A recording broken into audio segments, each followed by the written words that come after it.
Praise be, I started the recording back up. First 30 minutes of stream was me having to fix the quest limit, which had taken away several of my quests. Including Shalador's Insights, which, actually forgot about this. Return to Your Roots was missing, that's interesting. A Taste of Death, I wanted to finish this, actually. And Catch of the Day I don't care that much about, but... Gods be praised.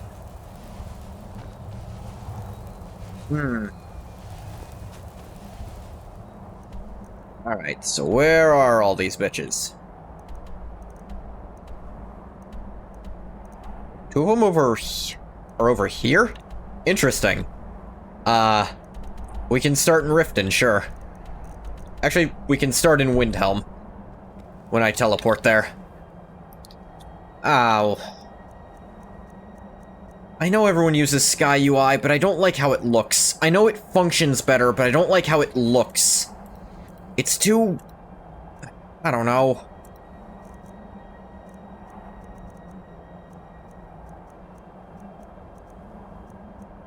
I had to install Sky UI to get MCM because they decided to fuse them, because who would ever want the mod configuration menu without an updated UI to go with it? Only a person who doesn't like this version of the UI. The chance of micro on you? That's the thing, I used to use Sky UI like everyone else, but I hate the little icons and I hate how square everything looks. I hate how it looks. I understand it's way more functional, but I think it looks bad. I genuinely don't like how it looks, and I don't think anything is gonna fix that. There's one in Felglow Keep. Interesting.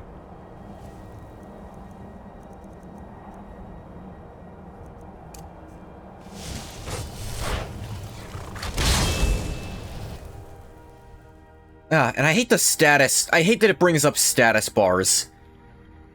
Like, in the corner. I don't like that.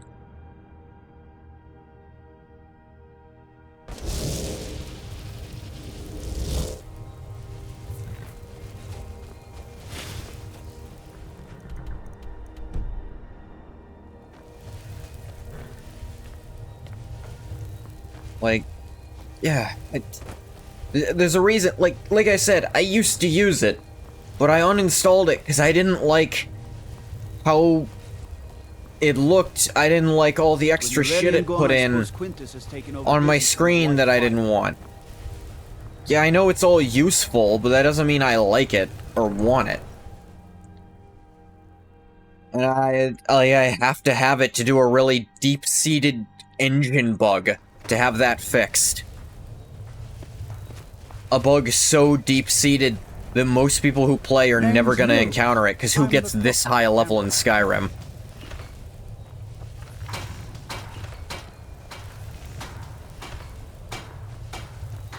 Hear my prayers, son of Akatosh. Like, I've done basically everything in the game. I'm still nowhere near a high enough level to do all the endgame shit. Interesting. Clan Shattershield has one. I am putting this as Ungoth has, gotten some tip-offs from the Thieves Guild on where some of these pieces are laying around. That is the diegetic reason he knows where some are now.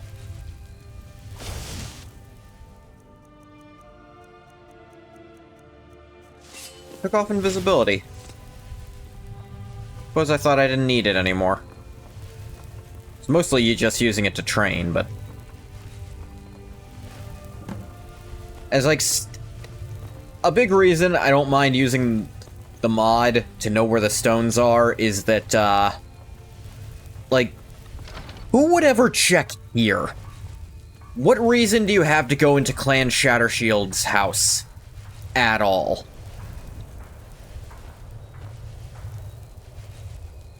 I can't think of one. I used to be an adventurer like you. Oh yeah, I have one more thing to check. I forgot to look at this.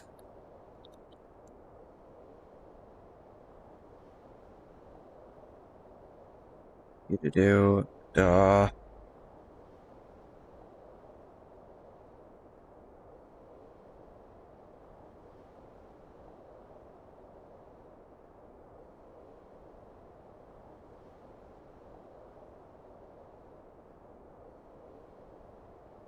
Am I crazy? Ah. Then I took an The only arrow. reason is to kill Nilsine, I think. Yeah, I think that's the one time you go in there during Dark Brotherhood stuff. Mighty Come and see for arcade, yourself. god of mortals. Hear now the prayers. What do you want, milk drinker? Fuck you too. Welcome them into the realm. Ingoth isn't even a mammal. Why would he drink milk?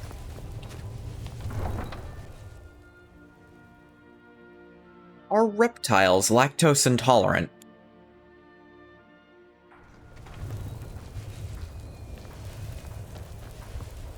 Don't mind the Dragon Priest masks, because you have enough to go on just to find them yourself. They're all in ancient Nord dungeons. Focus on that, you'll find them, except for Nakreen and Moroke. Issues with two of them being quest locked, but that's a separate problem. Yeah, the masks I don't mind. Because also, the masks are, like, useful even by themselves. And they're all going to be in locations you're going to want to check at least one. The stones are just stupid. Like, how would you guess half this shit?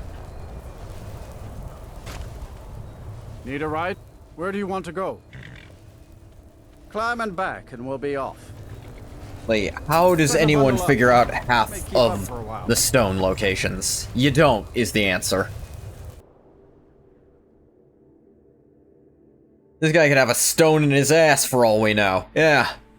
That would have been the ultimate fuck you, if at least one person, unrelated to the quest, just has a stone in their inventory that you have to pickpocket off them. They didn't do this, but by God, would it be stupid.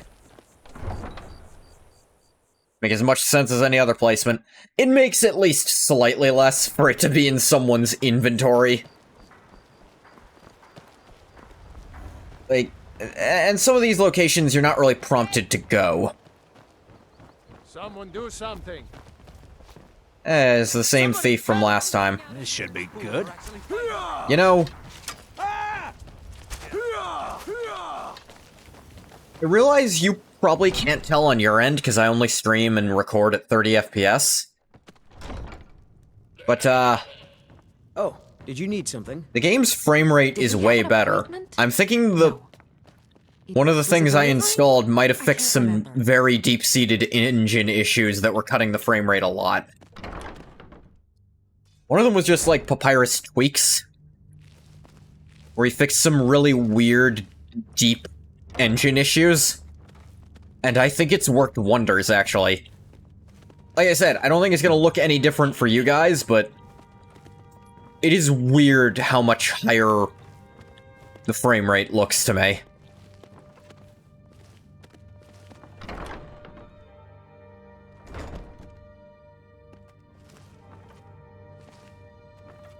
In the beginning, you want the Best whole not suite of go wandering, SKSE just bug to fixes. Well, that's the thing. I've been running SKSE the whole time. I just, didn't install a lot of bug fixes, because I thought it'd be interesting. Okay. Ow. I think the frame rate might be too high, actually. I've mentioned that if it gets too high, it actually starts hurting my eyes. I think that might be happening here, and I might need to go into my friggin' system to fix that.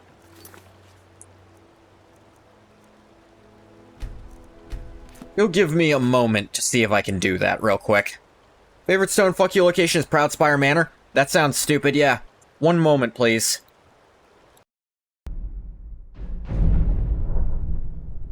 Hey, I'm coming back. Go into my control panel and tap the frame rate so I'm not getting a fucking headache. I think it was going actually Super Saiyan. Like, again, for y'all it probably didn't look any different. Oh, this is much better. Oh, thank God. Okay, yeah, that fixed it. Okay, fuck me. We were talking about, oh yeah, there's one in Proudspire Manor. You have to pay 25k to get a rock. I mean, I will give the, I'll give the credit that if you're getting all the stones, you're probably playing this game to death. You're probably getting most of the houses anyways.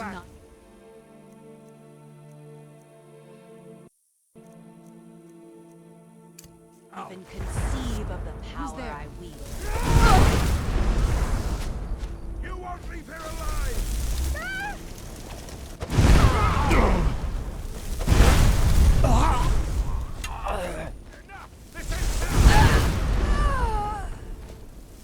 Whoop. Whoa. It's nothing! This won't end well for you. You won't leave here alive! Die. And done. Okay. Where is Blackbriar Lodge? A place that, unless you do the horse theft quest, which Angath just ain't gonna do, I'm gonna level with you, you will never have a reason to come here. Who's there?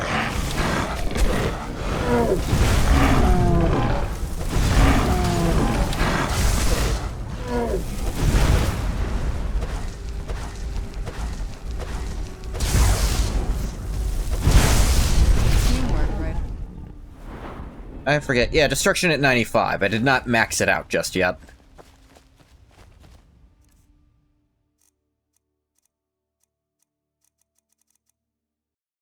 Do.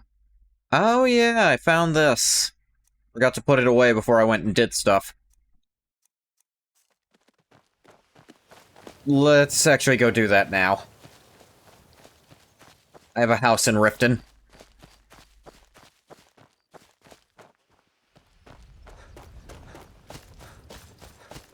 Honeyside.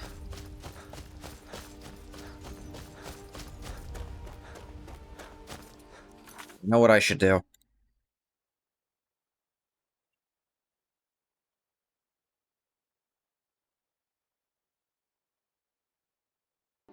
Just put in Discord that I'm back up, in case people didn't notice.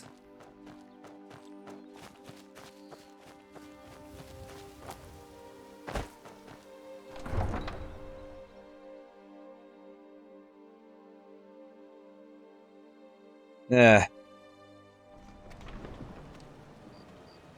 Someday, years from now, I'll come back to Skyrim. Probably. Because why would a person not come back to Skyrim? I thought about... Maybe I could do some Skyrim, like, challenge runs. I've done challenge runs for other games I like.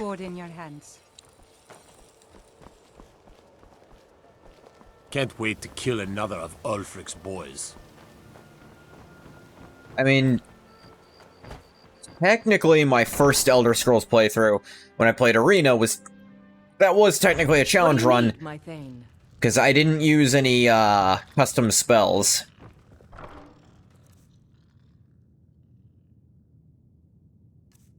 Ah, yes.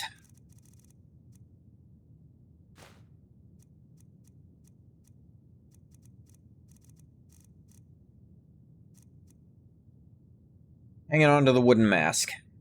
That's helped my carry weight a good bit.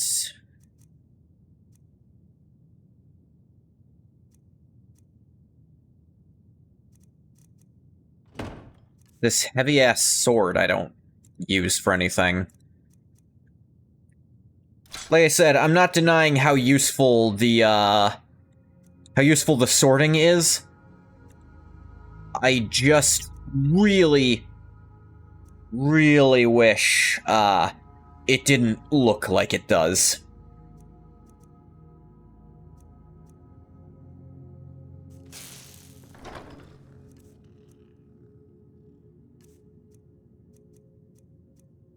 Will never deny how useful this is. I will just deny that it looks good, because I don't think it does.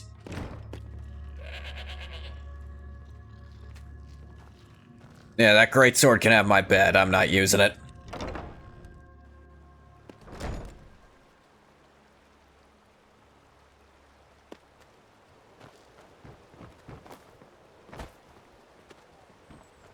You know what else? Maybe someday I'll...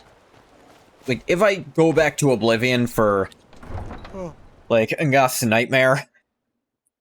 which maybe I'll do. Hell, with how long Tale of Two Wastelands is gonna have to be... Just don't go burning down any buildings. With how long Tale of Two Wastelands must have to be... because I'm gonna, like, do both to completion if I can help it. I might even, like, break it in the middle of it. Sorry, OBS was, like, updating. That was weird. Anyway, if I go to Oblivion, I will put in some kinds of actual mods and patches to make it fucking work.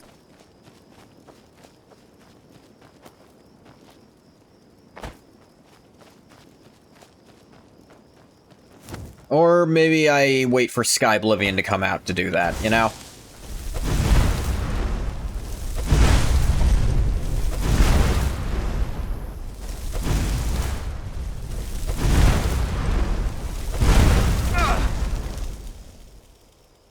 Think you have a better chance making original Oblivion work than Oblivion Remastered? Oh, absolutely. I have no question about that. I'm just thinking maybe, like... Sky Oblivion might run completely smooth for all we know, when it inevitably comes out.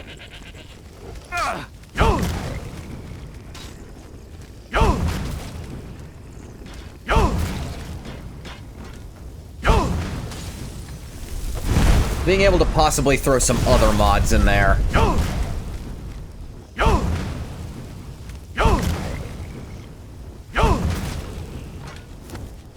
That could be fun as well. Yeah, I'm... If I'm not mistaken... Well, I mean, I know why Oblivion Remastered doesn't work well. It's because it's running the entirety of original Oblivion through everything it does. Every process it performs, to check what original Oblivion does. Which means it's just going to compound every issue original Oblivion has. And you can't even patch it because it's so deep in there, it's not editable, not capable of being edited, as far as I can tell.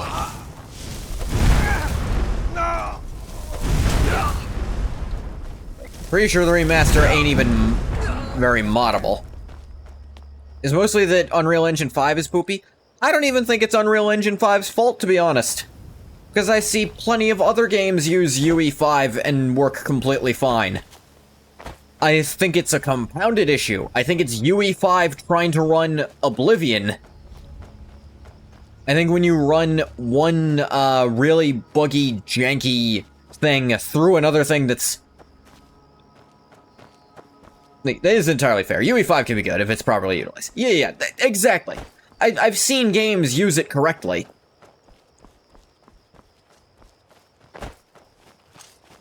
Hey, how's it going? Time to get lost.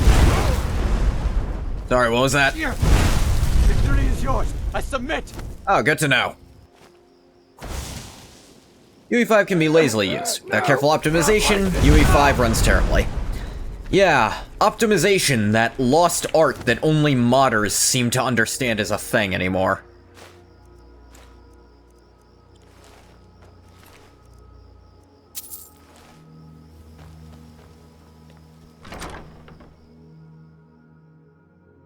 And I think Oblivion Remaster, I'm still pissed as hell that it sold well. Because that just means if they ever want to do something similar, they're gonna. Don't you guys have AI upscaling? It's like, not only do I not have it, like, by God do I not want it, because it doesn't even look good. City of Freeman. Kill him to get some beer every now and then. Stupid business. Like I'm supposed to figure out which college he meant. DLSS is actually pretty fire. With DLSS by itself, but I'm talking about Still no excuse for not optimizing your games, yeah. Now that's power. Bet they got that. Man, if I could even just upgrade to a 3080, I think I'd be doing pretty well. Wish I could turn wood to gold.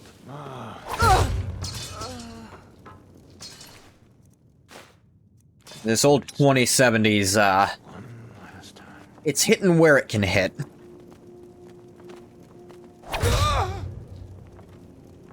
And it can't hit many places anymore. Like, I checked, they're gonna be reproducing the 3060. The 3060 is basically identical to the 2070. There is, like, one or two things it's gonna do better, and one or two things it's gonna do worse. It is not gonna be an upgrade.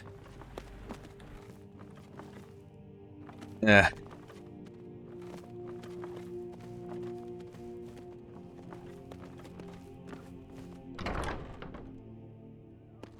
In a trend, the games don't bother optimizing, because DLSS is basically a hack to make a system run something in a normal resolution which it could not natively run. That is the thing, yeah. Hey, bathwater. I came back because I fixed it. I did also take a second very short break to then... So after...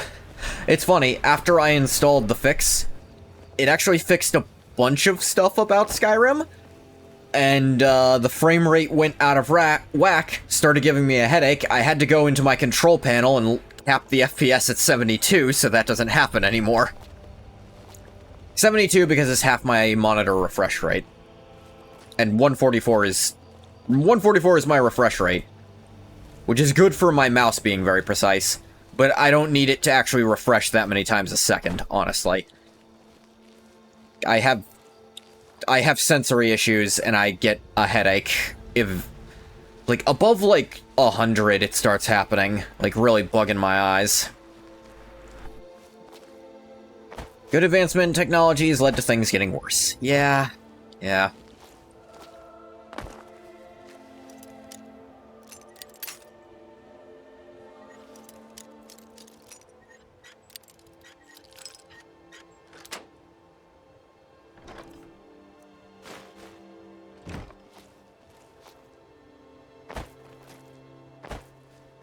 Am I sneaking? I don't care.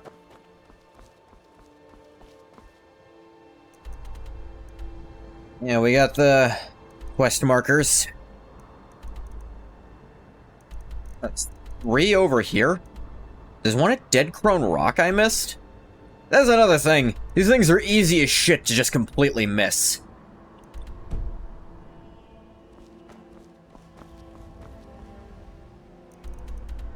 But... where was... here's Labyrinthian. I'm actually gonna go to Morthal and check which mask I'm missing, because I don't remember which one. Because the name in my head is not the name of one of the masks, so... might, it's a little hard to figure out from there.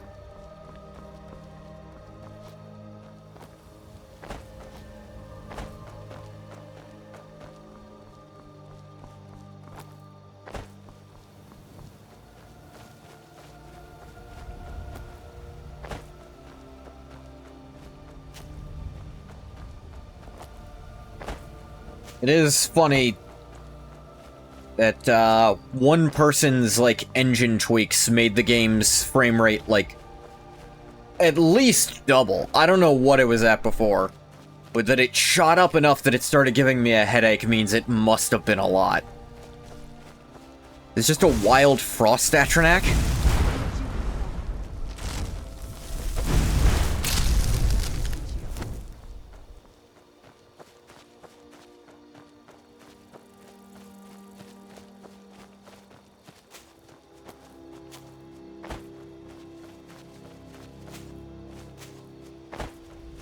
When I one day come back to Skyrim, maybe for, like, a Skyrim Together, I wonder how that mod's doing. Because I do have... I can take you to... I know people who have been interested in trying that out. Climb and back, and we'll be off. Oh, there once was a hero named Ragnar. Ragnar the Red Came came riding riding to to Whiterun from old Rorik's dead.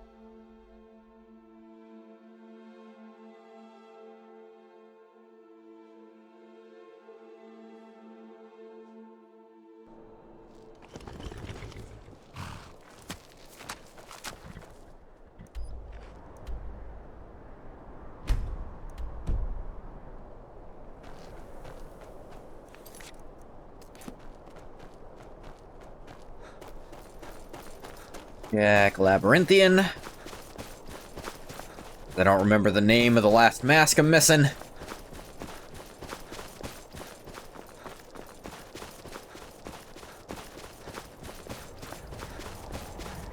Thought it started with an E, but I looked through the mask list to try to figure out which one that was, and didn't look right, so gonna try again.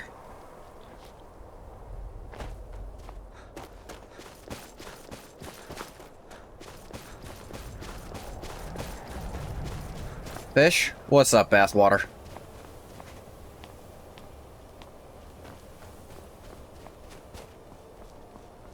I will say, I do like they brought Labyrinthian back, at the very least, from Arena. What fate do you think the Brotherhood in New Vegas deserves? Deserves? Well, they're too stupid to listen to Veronica, who's trying to talk sense into them, so they kind of deserve what ends up happening to them if they blow up. Because if you don't blow them up, they, according to the ending screens, they turn into glorified raiders. Just harassing travelers for their shit. Death, to be honest, yeah, like, there's no two ways about it. They're just assholes. I like Veronica, so I feel bad. Oh, absolutely. Which is why I almost always encourage her to leave the Brotherhood completely. Like, they are not willing to change from the inside. Ragot, that's who I'm missing.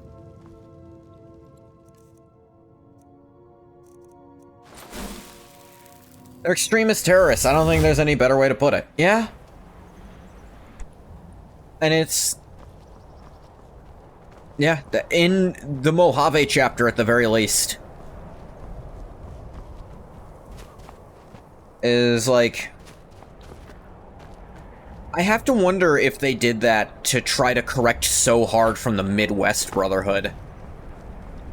Who were just the biggest good faction in the Wasteland.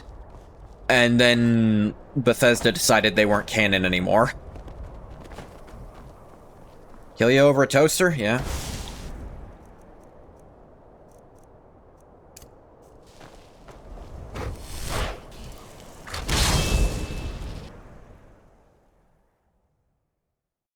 I should say the Midwest Brotherhood isn't non-canon. They just decided that instead that, the Midwest Brotherhood is a much smaller scale than it was. Like, one or some of the events may have still happened, but they are not the giant, enormous, like, country-powered organization they are by the end of Tactics 2. Want to destroy the NCR, because the NCR has the audacity to want to use a hydroelectric dam to provide electricity to people. Yeah, sounds like a complete 180 from what, the Brotherhood that had embassies in the NCR wanted. Like, it is such a crazy turn to go from 2... To go from 2 to 3, you're like, yeah, this still feels like the same Brotherhood, but then 3 to New Vegas, you feel like you got hit with... Wait, what did that say? One quest marker is missing, check the Dark Brotherhood. I did already get that one. Where do you want to go? I do like how the mod author is just like, yeah, Dark Brotherhood, that one's buggy as shit, don't know why. I guess Dawnstar is the fastest way to these two.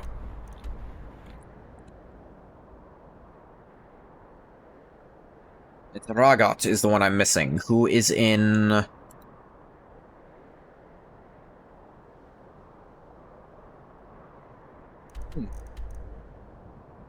Yeah, I have never been there, I'll admit. It's over near Riften. So actually, once I have all the stones, that'll be kind of a... And I'll be turning them in there. It'll actually be kind of a good thing, because I can go do that there. Need to go to Dawnstar. I can take you to... Where do you want to go? I think Mr. House loses is cool if you say you think they shouldn't be killed. Yeah. Climb and back. He's like, oh, did you fall for the goddamn GLARPers? Get up there. With their stories of high glory and knighthood. Get over yourself. They're ridiculous. Just kill them already. Now, I do like, alternatively, if you just say, well, if you do, like, ask him, why is there no room for negotiation with these guys? He will explain very succinctly why he believes that, and sure enough, he's telling the truth. They would never cooperate with House. None of the major factions are cool with the Brotherhood, because the Brotherhood would never willingly work with them. Well, actually, if you get specific leadership, they'll willingly work with the NCR again. Or at least entertain the idea. Not which makes him genuinely angry, but suggesting the Brotherhood of Steel are not bad actually pisses him off. Like, I wonder if he'd be willing to give other chapters the benefit of the doubt, at least briefly, you know? Like, thing is, the Capital chapter ends up becoming basically identical to the Mojave chapter. Just more willing for open recruitment. Because it's actually the Capital chapter that are the ones in Fallout 4.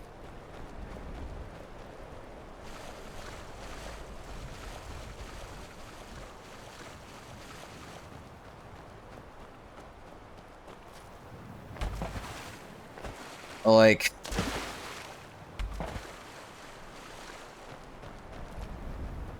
I imagine the Midwest chapter he might be willing to deal with to some extent. Because they're open-minded enough to allow ghouls and sentient deathclaws in their ranks. They're willing to at least entertain peace.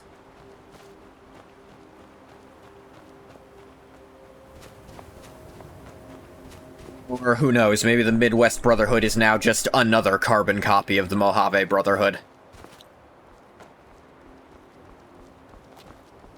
I guess I won't mind that much if they just never bring them up again and leave it in a what was true, what wasn't. Intelligent Deathclaws? Yeah. I remember how in all but a really specific ending of Fallout 2, the Intelligent Deathclaws are, like, mostly fine. Or even if they're not mostly fine, there's at least a chance they can continue on and reproduce and, you know, be people, essentially. Something's not right here. And then Bethesda decided, no, it's too hard to write that. All the endings where they die are the canon ones. Intelligent Deathclaws? Yes, in Fallout 2, there's a vault full of, like, sentient, sapient Deathclaws. And the Enclave, in most endings, kills most of them. Hi, Challenger, by the way. In most endings, the Enclave takes out most of them. But, and Bethesda, when they took over Fallout, decided those were the endings that stayed true. I knew I heard something. And even went so far as to say, like, retcon that the Intelligent Deathclaw who had children, like, the ending of Fallout 2, the ones that survive, it's implied that their kids, even if they mate with non-intelligent ones, will still be intelligent. Bethesda just decided to retcon that entirely and say, no, they're just normal ones. Because they didn't want to deal with that. I think even some of the F2 devs hated talking Deathclaws. I didn't mind them as a small race that was almost wiped out and there's still hope for, but That'll teach you. to just make it so they now can't exist, like you've completely wiped them off the face of the map. Avalone and Kane both didn't like the idea. It's just...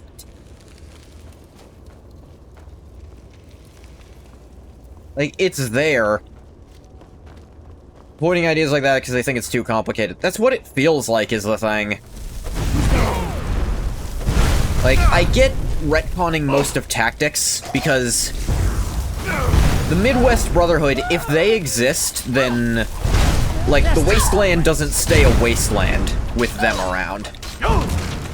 Damn you! I still remember how to fight. Mercy! The idea of intelligent iterations of normally non-sapient entities always interested me. Like intelligent cursed spirits in JJK. Same. OBS, can you stop, like, lighting up every time someone sends any message. No more! I yield! That'll teach you. Because it's an interesting idea to work with. Because the Death Claws explicitly were made by the forced evolutionary virus.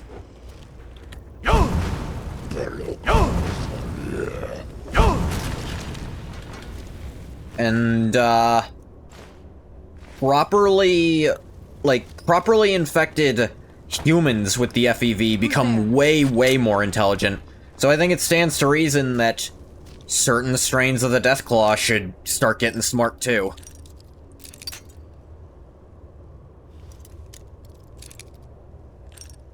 Think down about current events. The world's going to hell. Just trying to take your mind off it. Guess you're just selfish? I don't think it's selfish to want to focus on a part of, like, a part of your life you can control when so much out of your control is affecting you at the moment. You know you're here somewhere. Doesn't want to draw something, but can't think of what right now? I knew I heard something. I've never been good at drawing, so that urge has not taken me much. I'm not gonna die like this. And usually it's when... The thing about writing is, if I want to write, it's because there's a specific thing I want to write. That'll teach I think Deathclaws are just good old pre-war gene splicing. No, they, I believe in Fallout 1, they bring up... you find documents that show, or at least imply, that Deathclaws are the descendants of lizards tested on, or specifically, like, some type of horned chameleon that was tested on in the California desert. Arundel's journal. Established a temporary workstation in the cold caves, and found multiple burial chambers within the snow and ice. On the first chamber, I exhumed a few test subjects, all female. Stunned to find my mind wandering again to the women of Dawnstar as I examined my find. What? First I was slightly disturbed by my thoughts, but later I found myself reevaluating. First trials went splendidly. Each subject was reanimated in a state of total complacency, bending to my every task and whim. Ordered a few of my new servants to guard the island, while the rest will act as my personal entourage, standing by me at all times, standing watch over me while I sleep. Jackson Chameleon. Yes, it was a Jackson Chameleon, specifically. Over here! Where'd you come from? Okay, this guy's making... He's doing the even creepier version of what Devaith Fear does. This will surely not get weirder. Weirder than that? That'll teach you. This battle is going to do Metal Sonic versus Cell. I haven't invested because Metal Sonic is your #1 favorite Sonic character. Metal Sonic's cool as hell. I will never go against the grain on that. I honestly wonder, because Sonic scale... You confess he's you? Bathwater, don't put yourself down that much. Don't get me wrong, ghosts are cool. It's the mind controlling them part that I think is too far. Like, having mind slaves, that's what's weird and gross. Wondering if I missed one of his journals up here.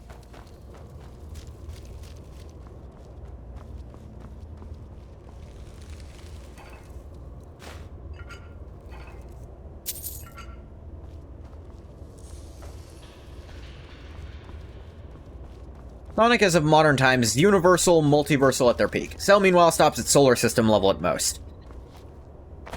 Yeah, but I wonder what they're actually going to give Sonic. To be fair, they usually research Sonic stuff decently well. I'm never going to let Dio versus Alucard go. Never, ever.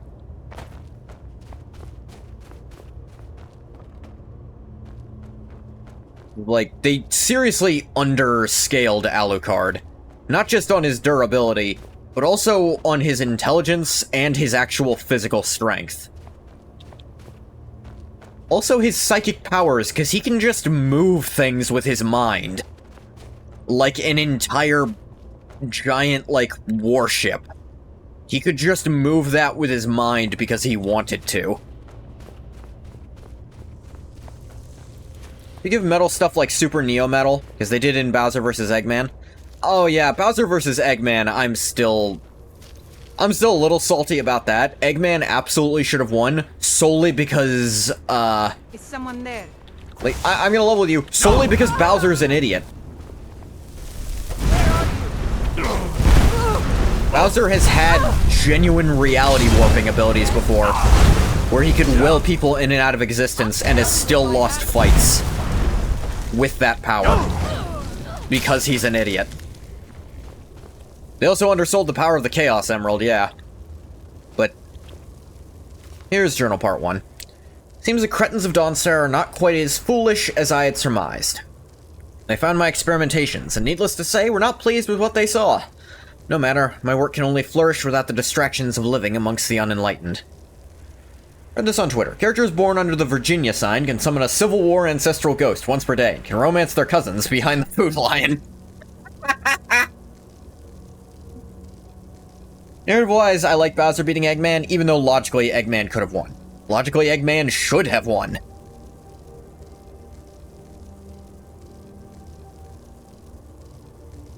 Found a cave off the north coast of Skyrim that will be more than sufficient for my continued studies. Ruins of Ingvild should hold the materials I need to learn more about reanimating and enslaving the dead. Wish you were born in Virginia?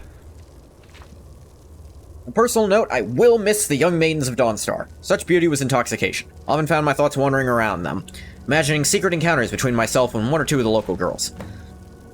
Alright, when it was just in his head, that's a normal thing for people to think about. Like, just imagining, you know? I don't think there's anything wrong with that. But he very quickly went off the deep end. The next journal entry was a day later. I see Metal vs. Cell at this statement. Cell can do everything the Dragon Team and Frieza could do by having their cells in him. Meanwhile, Metal, while faster and stronger, can also do everything Cell can do just by copying him. That is the thing, Metal frequently is able to keep up with Sonic. Usually he can't keep up with Super Sonic, but even when Sonic isn't in like a powered up state, Sonic is so absurdly fast. And if you want to do like Overlord Metal, who baller as hell, I love that design, or Super Metal, Super Overlord Metal, Hyper Overlord Metal, I think happened once. I might be imagining that one though. Then yeah. On a similar note, like, the only thing I can see you arguing about Cell is if they start giving him new stuff. Like, argue that he has the potential to do, like, access God Key or something. But even then, that's just not something Death Battle ever does. Day 21. Intriguing development. Tonight my guards have brought me a trespasser they found near the cave. First, I was understandably upset. Not only was I disturbed during one of my few moments alone with my favorite servant, I recognized the trespasser as a milkmaid from Dawnstar. Oh no. She remembered me as well and made bold claims that I had been lurking near her at all hours. What lies! True, I had taken notice of her on occasion. She was nowhere near the most noticeable of maidens in town. Her continued accusations, coupled with my fear of more uninvited guests, led me to conclude she could never return to Dawnstar. My servants were kicked to carry out my sentencing. Her body is here next to me as I write this. Funny, her eyes are still so full of life. Perhaps I'll try a new experiment tonight using fresher materials. Oh, he's not stopping at ghosts. He's not stopping at goddamn ghosts, is he? Oh, no. Yeah, that's just fanfic at that point. And don't get me wrong, I love me some fanfic. But that's just not what Death Battle's about. They're about getting shit wildly wrong, sometimes. Like Bardock versus Omni-Man. Hear something? What? Who's there? An intruder? Attack my Bardock, who is explicitly around as strong as the King of all Saiyans, King Vegeta. Who was shown just waving his hand and wiping shit out. could not stop Omni-Man, who needed about 4 people's help to blow up one planet. And even then, he was not the driving force behind it. That's just... They weren't even trying. That's not even bringing up Super Saiyan Bardock, let alone he scales all the way up to Super Saiyan 3. Like, you want to give Bardock everything, hell, give Breaker Bardock, where he not only gets to Super Saiyan 3, but even in base form, he was able to fight gods.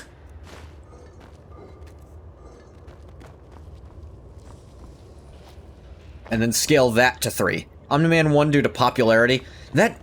Sometimes it really is just bias. Like, Dio's more popular than Alucard. Omni-Man was, at that time, more popular than Bardock. Now you'll pay. This what you want? Where'd you huh? come from?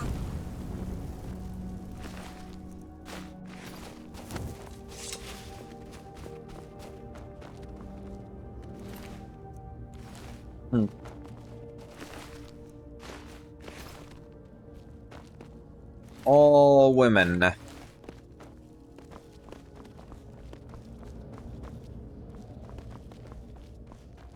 Yeah.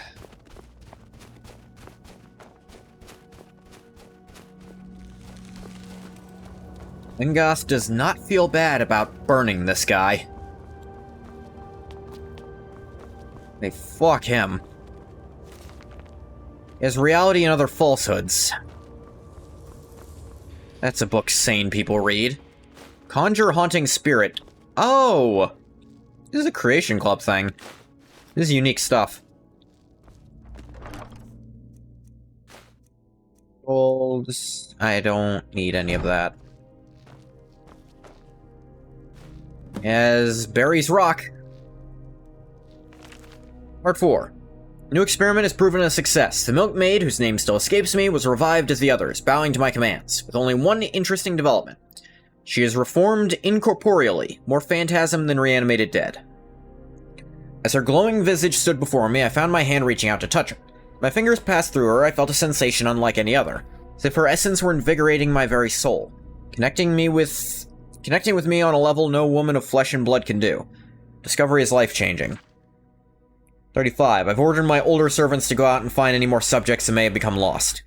Discovery of the inner sanctum deeper still within Ingvild should have sufficient room to store many new materials until I can transform them into willing slaves. Look back on my daydreams whilst living in Dawnstar and wonder if they were in fact portents of times to come. No, because now you're dead. And you're always going to have been dead, because fuck you. This guy was gross.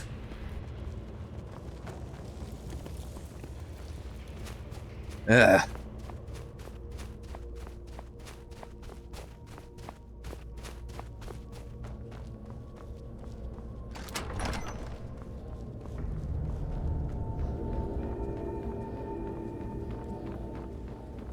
Hey, what is here? Ingvild.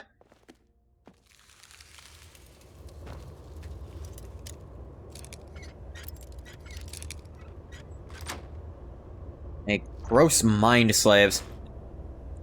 I find necromancy characters very fun and interesting. It's when they turn into necrophiles that it becomes a bit much. Because I enjoy the prospect of, yes, I am using this person's corpse for my ends. You can argue that's disrespectful. But on another end, they're not using it, and I need to not die. Or, like, I had this idea for a D&D character, though a lot of DMs don't want to run, like, full necromancers, just because when you have a lot of minions, it bloats the, turn order. There's ways around it, but a lot of them just really worry about it. Outlawing necromancy was a stupid move by Traven. I've spent enough time underground myself, but if The news, Tangle and Whisper have official voice actors now. I might need a reminder of who you're talking about. Tangle and Whisper. Just pushed ethical necromancers to join crazy cults, become evil, because they had no other choice. Yeah. It's almost as if that's a very normal thing that keeps happening everywhere. Where'd you come from? Like, fictional or not, when you outlaw an entire practice, including the ethical proponents of it, you just force the ethical ones to consort with the unethical ones to protect them. IDW Sonic comic characters. Ah. I knew I recognized the name Whisper. Whisper the Wolf. Tangle, I do not recognize still.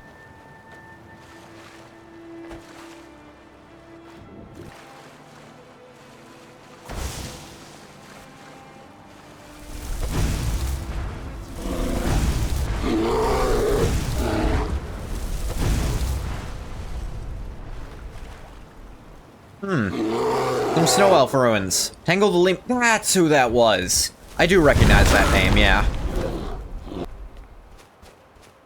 Shrine of Oriel. Love necromancy. I mean...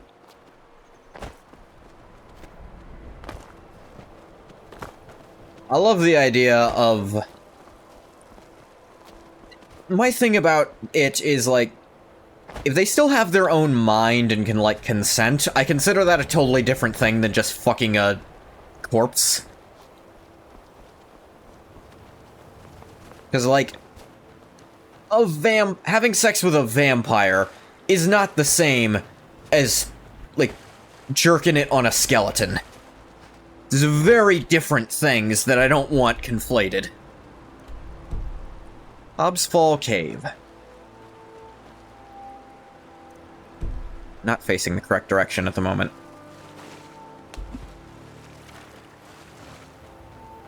Having sex with a vampire, how oddly specific. Yeah, brought up for, you know, no reason whatsoever. Not a single one I could think of at all. Shut up, Warren.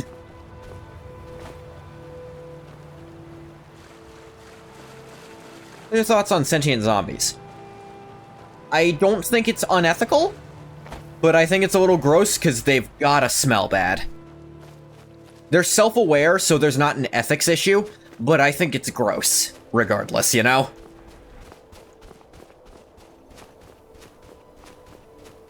Like, if they are a well-preserved undead, like, say, Sylvanas from Warcraft, I think that's fine. But if they're like most other Warcraft, undead, probably not. Like, it becomes gross.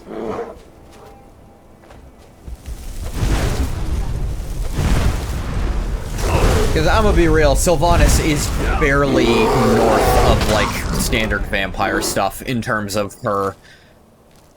how prep she is. Because she was rezzed literally, like, seconds after she was killed. Need ghosts, but the kind that you and only you can physically interact with, for reasons beyond comprehension. I think ghosts are fine, too, because, again, so long as they are self-aware and able to make their own decisions. What about Hisako from Killer Instinct? I don't know Killer Instinct well enough to answer that question, I'm sorry to say. I'll look it up real quick.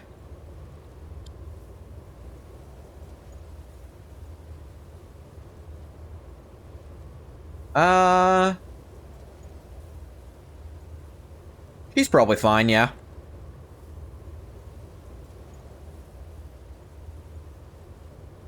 I close a few tabs.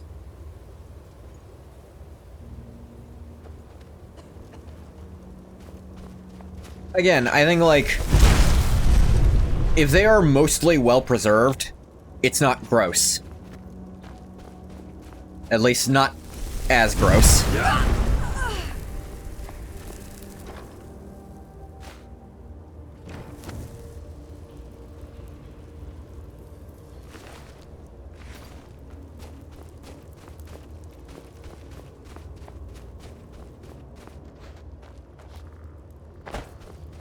Basically an Onryo, vengeful ghost entity. Yeah, I think ghosts in general are cool. Because ghosts, there's not any part of them that can rot. And then there's stuff like from Bloodborne. Yeah, if you look like a Bloodborne enemy, I think it goes back to being gross again.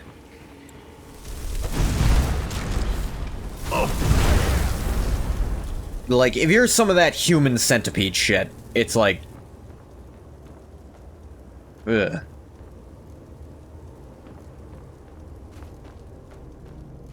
Now, I will say, if you just have, like, extra arms... Huh? That's fine and cool, because that's just a completely different setup. What? OBS, what the hell do you want? OBS is freaking the fuck out. It keeps highlighting in my taskbar. Like, hey, something's happening! Huh? It's like, no, nothing is happening. More so I mean, like, either the beasts or the great ones. Well, like I said, it kind of depends on the individual. When you get into, like, body horror stuff, there's a level where it's not that much horror. Barely talk about stuff like this? Nah, it's normal. I want to talk about weird shit. That's... You're pathetic. You know that's what I enjoy doing.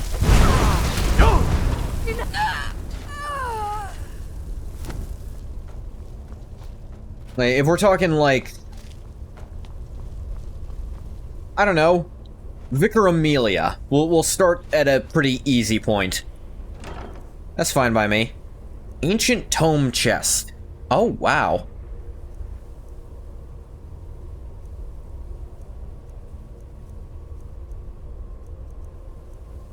I missed this before. Oh yeah, the UI actually highlights the ones I don't know yet. Vicar Amelia? Yeah. Which, fun fact, you can find her in the DLC. In, Old Hunters. In her human form, I should specify.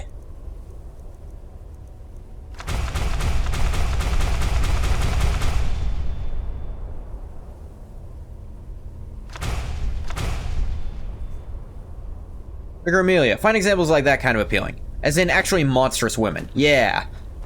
Yeah, like, I love monster women. I think, Quilla, was it you who, when Ruka was giving, like, a hypothetical about really weird shit for your girlfriend to turn into? And I was like, hell yeah, was that you who were just like, this isn't fair, Fish is a professional monster fucker?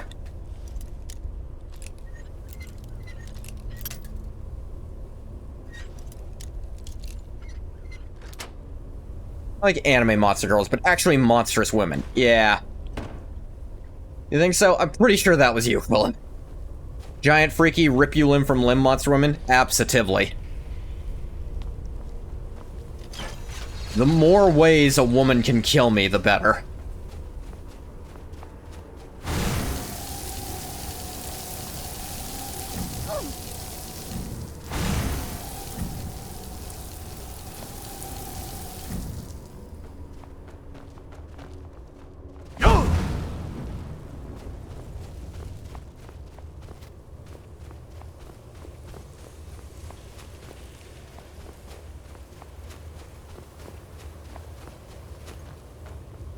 Water brought up the moon presence as well. I won't give a hard no to that. Over here. Oh, you know what?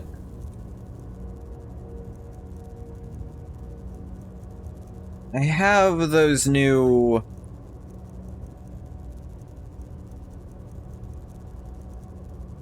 Easy.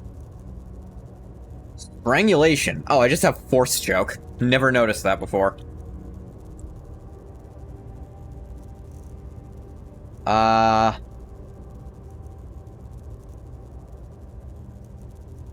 Unbounded flames. Huh?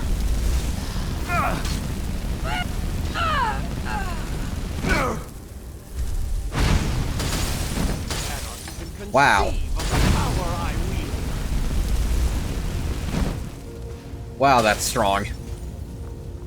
Moonbrizz is actually female by lore, if I recall correctly. As far as gender applies to Great Ones. Her name being Flora. Right, I have heard that.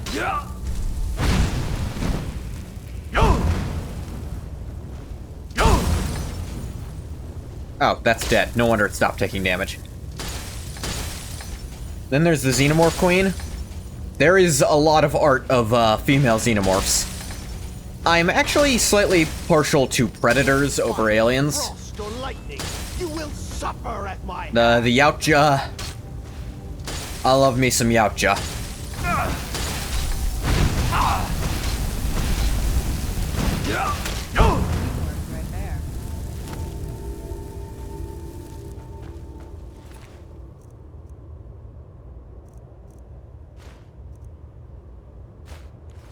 Candlelight. I never learned that spell.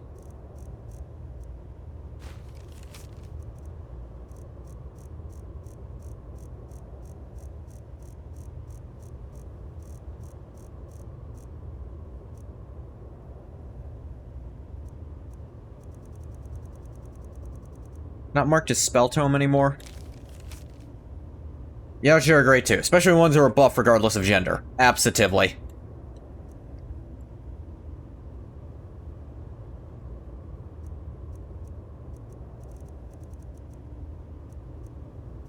Weird, I just picked it up and it's not here in my inventory. Oh wait. Spell tome Candlelight. They're marked by weight, which is making it weird. By type, let's go with. Yeah. Quailag? Yeah. Yeah, Quailag. I will give a yes to Quailag.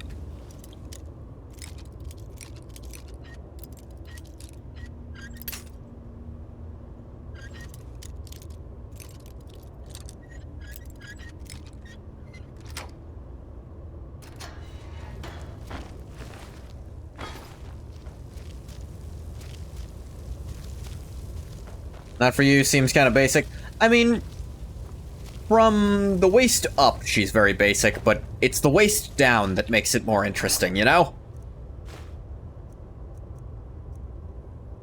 Necromancer, Robes of Replenishing, and Hood of Eminent Magic. They look good. Yeah, fair. Yeah. Like, from the waist up, Quailag is just a normal, naked woman. From the waist down, she is a spider, including its head. Really, that lower mouth can't be terrible. To just come out and say that, Bathwater.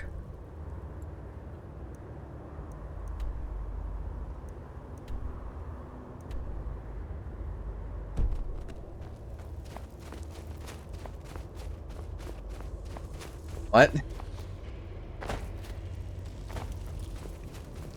Nothing.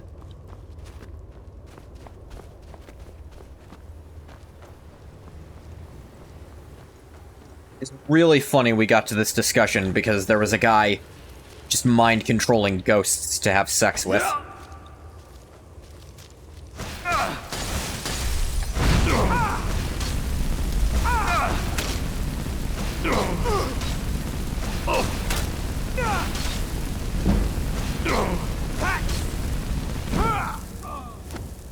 I believe continuous cast spells actually give you experience faster than single cast ones. You're not keeping that, not leaving that lying around. Thank you, Barry's Rock. We're not degenerates, though, unlike him. Yeah. We have standards. Yes. When we want to have sex with terrifying monstrosities, we want them to say yes to it. Not to be mind-controlled into it, the fucking freak. You like mind control? I mean... it depends.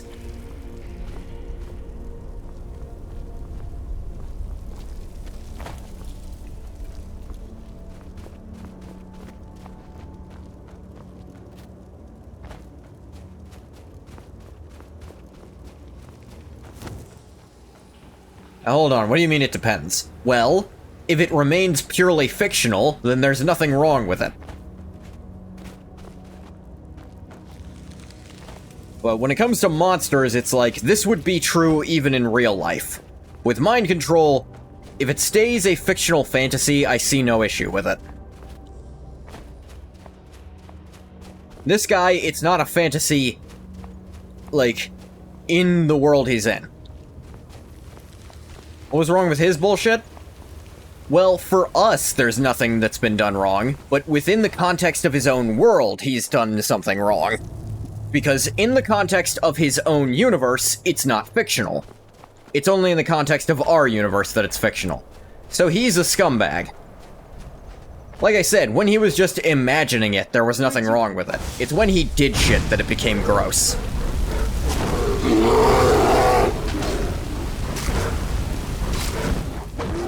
Really does not do a lot of damage, huh?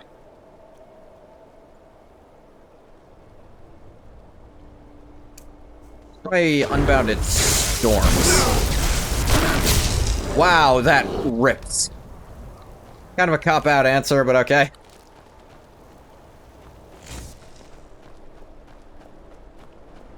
Ever think about Gege Akutami is like the manga counterpart to Toby Fox?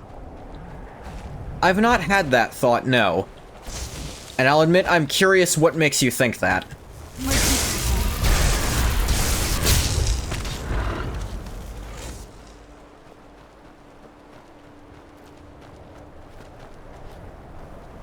Like... exploding in popularity suddenly? And then kind of getting a can-do-no-wrong reputation a little bit? Because no. Gege gets a lot of criticism, and I'd say Toby really doesn't get much at all. Then again, Toby doesn't have that much to criticize.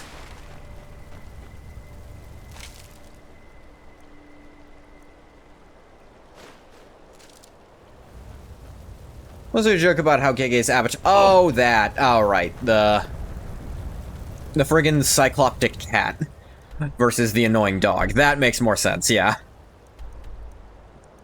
I don't know, a lot of manga authors have that. I don't know that it's that specific to Gege Akutami. There's 4 over near Solitude? Wow.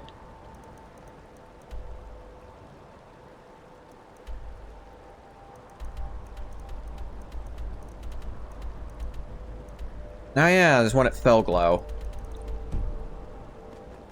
Yes, the fantasy of forcing someone to do something with you against their will isn't actually committing an ethical wrong, but it is still weird. To some extent, certainly.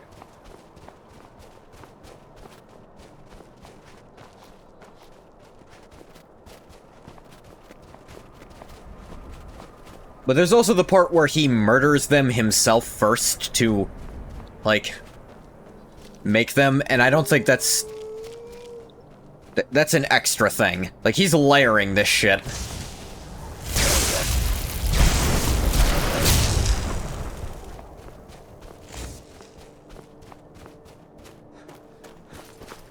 I don't know, let's not discuss the ethics of porn. Yeah, layer me? Yeah, let's stick to talk like that a little bit.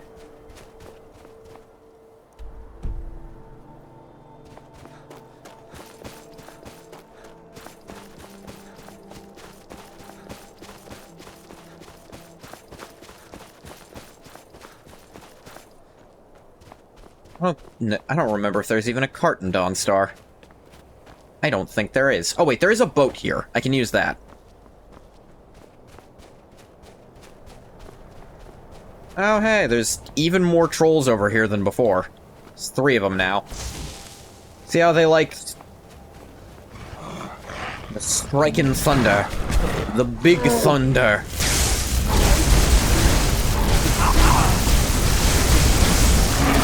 Wow, it starts ramping up the longer you keep it on. Sangheilies are neat. Sorry, I had to get one more out. No, that's back to it being fun again. I like the Sangheili, even though I've never played Halo. This is gonna be... I have one that's obscure. Kroot from 40k. That's Kroot. Same? Oh, interesting.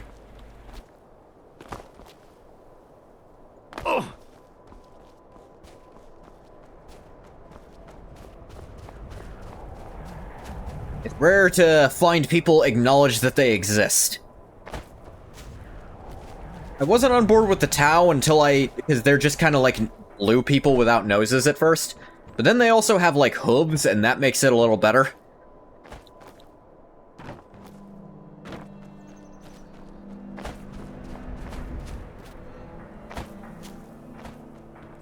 That makes it sound like I'm not interested in normal women, which I still am. Tau or cows?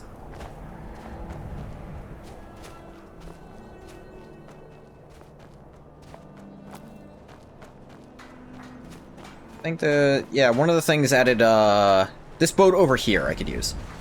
And the Sanghili, never played Halo. The giant split-mouth raptor aliens are kind of hot in art. Oh yeah, absolutely. I was talking it too. Looking to hire. Where you headed? That's what you meant you've never played also. Yeah, Climb on Solitude. in the boat and get comfortable. Cows, literal and derogatory.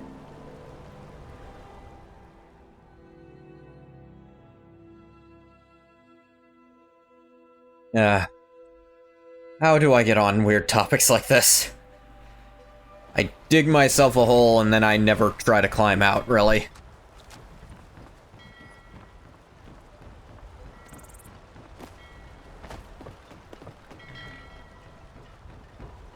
I'm a weird person. I am a VTuber. If I'm being real with myself, that kind of precludes any semblance of normality to the rest of my life.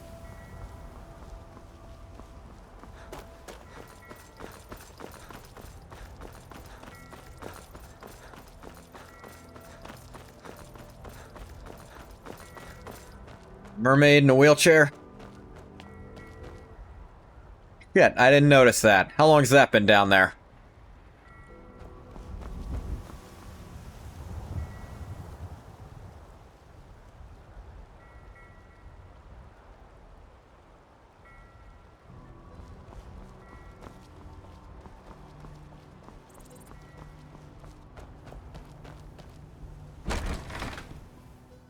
Never been a Na'vi person. Do love art interpretations where they lean more into the feline aspect than them just being blue humans.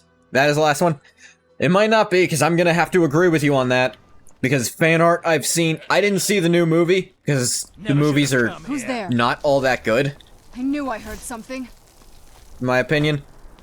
I didn't see the new one, but fan art of the new, like, woman from it.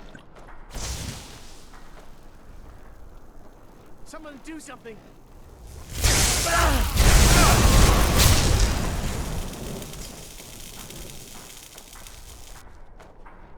Screw those guys. I don't think I was supposed to come in here. Fresh fish. Those guys were still hostile from, Dark Brotherhood. Westline. They were just Divine smile still on you, friend. pissed about that. What do you need, my friend? The new one who's apparently kinda crazy. Because I'm also into crazy chicks. I've seen some fan art of her that I'm... Oh, Huh? I guess I didn't buy Proudspire. That is shocking to me. Hey, wanna play tag? Wrong was very well designed and a cool character. Awesome. Maybe the new movie actually is good. Crazy fire-obsessed cat lady? Yeah, that sounds pretty good.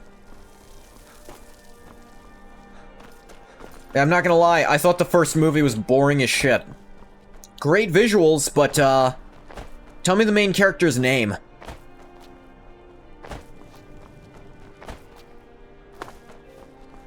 Most people I asked genuinely couldn't, because they didn't remember. Because you care more about that world than about any story happening in it. I have to go into the Blue Palace anyway, might as well. I'm telling you, I heard No clue, never seen them either. howling. Avatar is the worst fucking multi-billion blockbuster ever made. It really is. John Avatar. That's probably that. Like Whitemane is in a better place now. Or is there any place better than Or Southern John's Avatar. No idea why anyone watched the movies, they're so boring. Because they I will give them this. They had, at the point they were released, they had the single best use of 3D of any movie. I believe using 3D that well, that alone is what sold the movie. Hi, Elisif, I'm not here to fuck you, go away.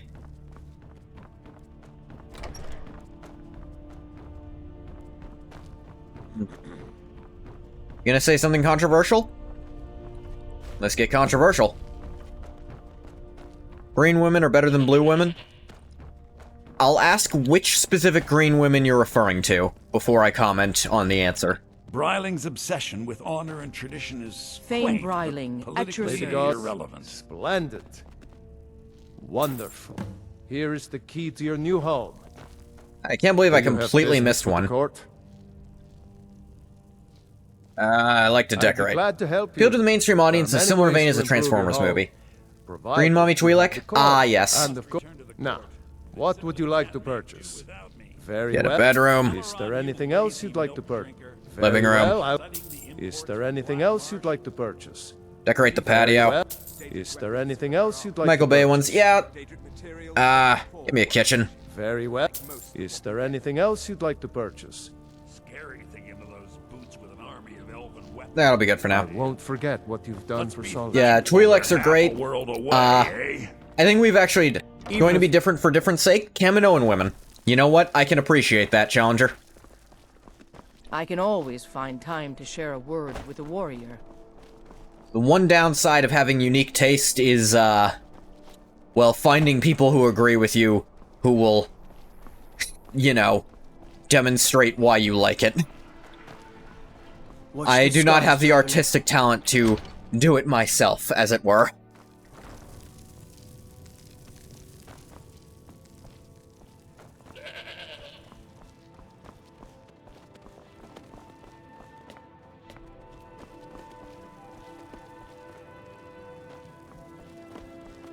You do? I know you do, Challenger. Hey, maybe we found something for you to draw. Yeah, one of the stones of Berenzia is just in this random house that no one lives in.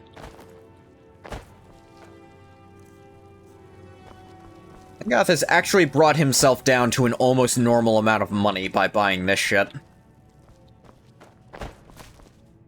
You should do more art like that sometime. Giraffe Women Fuckers Support Group.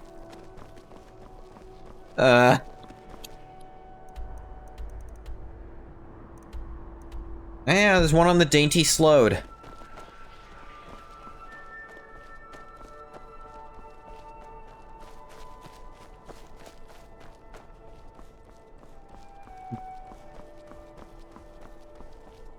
Look, I've mentioned I'm into, not just the monster side, I'm into monster light, which would be anthro furry women, and I won't say giraffes have never intrigued me. Giraffes actually are my favorite animal, I think. Or at least they were. I don't know about now. For a while, giraffe was my favorite animal.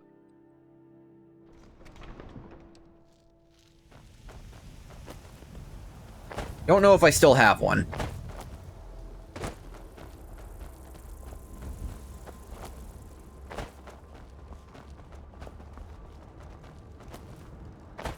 It's a closely minded subgenre. Yeah.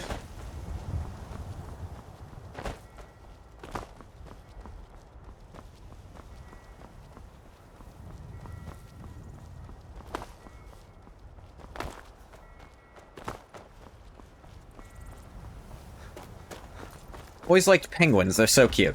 Penguins are cool. Penguins are also a favorite for at least a little while for me. Search for most people by the gateway drug of either Lola Bunny or Rouge the Bat. Well, I was probably a double threat because the first video game I ever bought for myself was Shadow the Hedgehog. And I loved Space Jam as a kid, so... Hyenas are your favorite. Hyenas are pretty cool, too.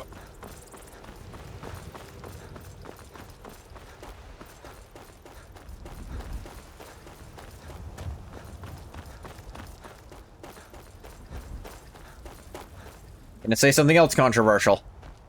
It was both two for you? I believe it.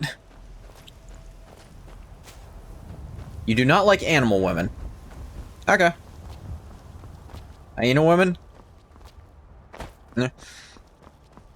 You're just not a furry, Quillo, that's fine. Not everyone is. I don't think it's that controversial.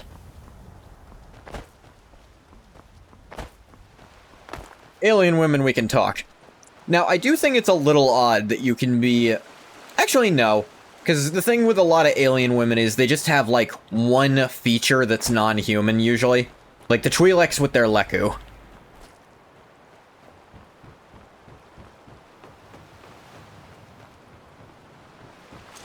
Never should have come here.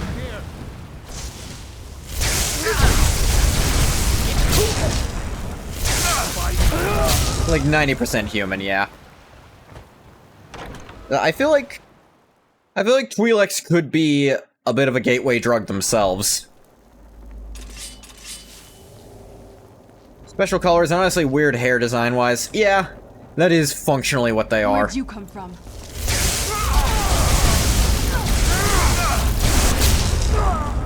I knew I heard something.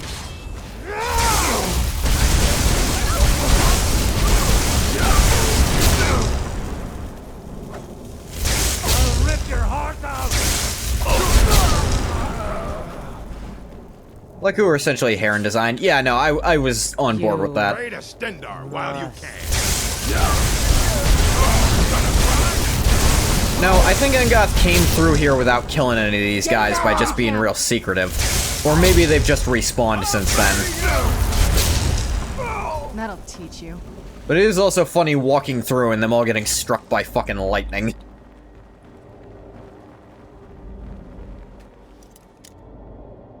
The issue with Togruta is their Leku get too long and becomes kind of creepy. I think I know the answer to this, but what about Zabrak women? The ones with actual horns, not the retconned new ones that are just women but pale.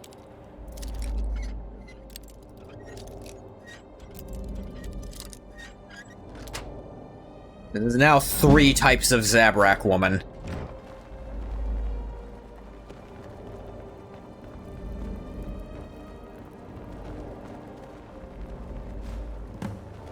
Zabraks are cool.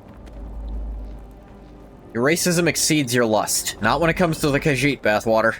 You'd consider it? Really, the horns are...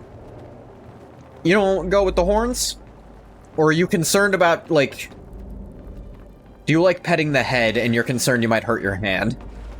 Because I've seen people that actually is their sticking point with, like, people with horns. It's like, I don't know, I like cuddling and I feel like it stabbed me a little. It applies to them, especially to them. Not really into bald women? Well, not all Zabrak women are bald is the thing. The ones with horns often have hair. Their hairline is often further back, but they usually have hair still. Will Smith coming into the room? Well, you might want to step out. Made it your mission to exterminate most Khajiit in Skyrim. Alright, let me rephrase then. It doesn't seem to apply to... what was it?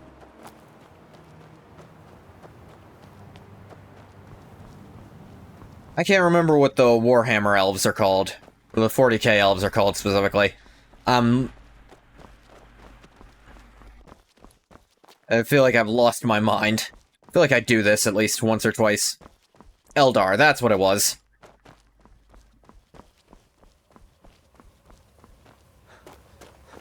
It's too close to a normal word for me to remember it, I feel like. And I kept wanting to say, like, Elizin. I'm like, no, that's, like, Final Fantasy elves.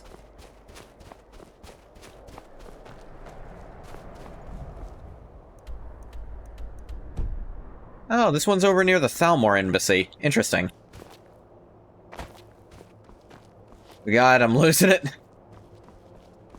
What? Look, I only care because my best friend in the world is huge, The only female Iridonian Zabrak you can think of are bald? weird, because they're not...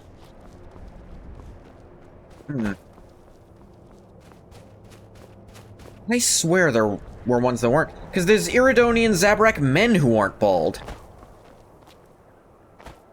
Hell, there's Dathomiri Zabrak men who aren't bald, at least in Legends. Not even 30, you're already forgetting things. Hey, look. That's not why I'm already forgetting things. I've been like this. I'm definitely on the wrong side of Solitude to actually get up there.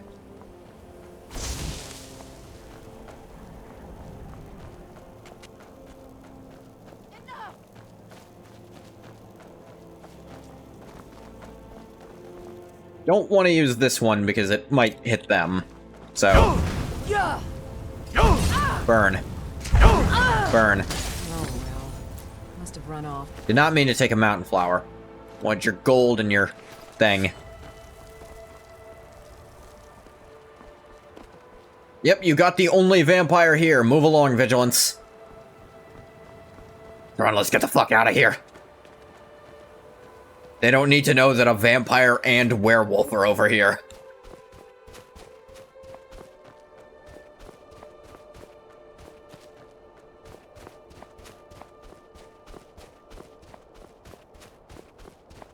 What about, I thought about, wasn't there an Iridonian Zabrak bounty hunter in Clone Wars who had, like, a top knot?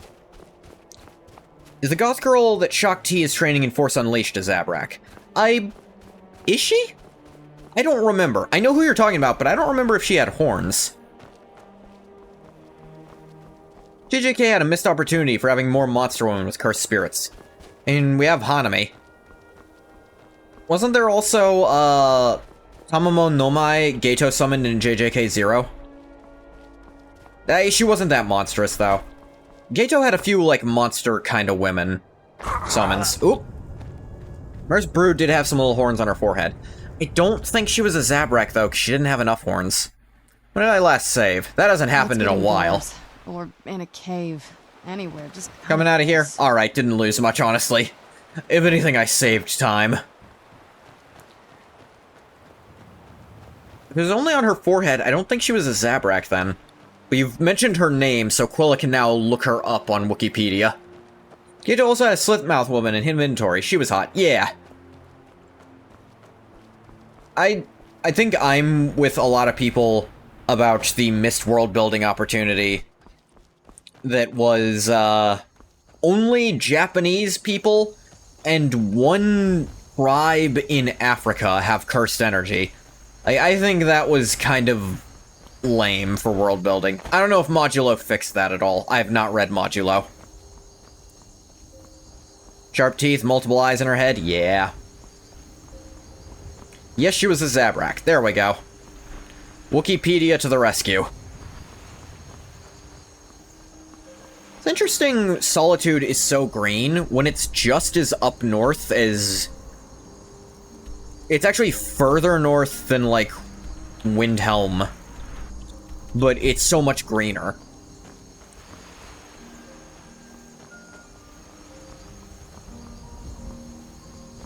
It's very disappointing. JJK has so much potential for many different stories of sorcerers and curses in different places and cultures. Yeah.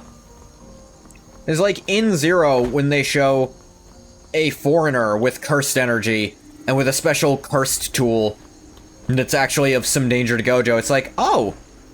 And then they bring in, like, these Americans, and it's like, oh, are some of the Americans gonna be sorcerers? And then they, like, start explaining, it's like, no, basically just Japanese people. And we're never going to explain how or why. Mojo kind of does this with aliens. I know about aliens. But that only further raises the question of why only Japanese people and one African tribe have cursed energy. They mention offhandedly that it's very, very rare for foreigners in general to have cursed energy. Or to be able to wield cursed energy, I should say.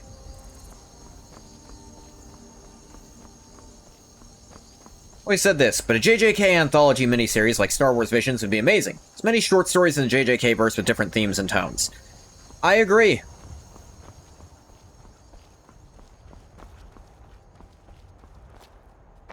Like, whoop. Oh, yeah. It's Meridia's thing.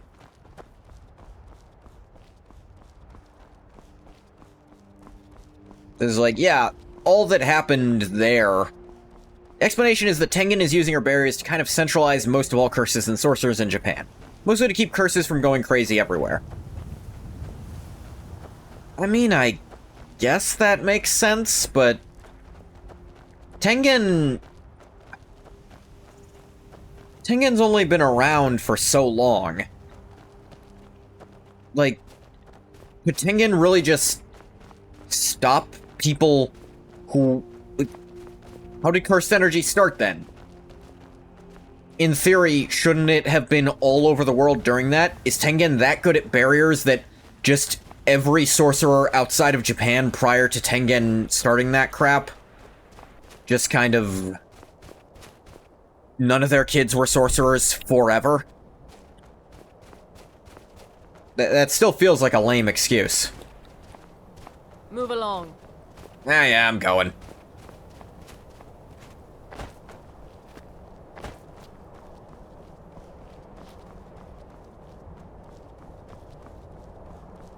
Like, I appreciate cursed energy as a, like, magic system. She's that good as far as we know. The only one better than her is Kenjaku. I guess so, yeah. Like, I've read the whole manga, it has been a minute.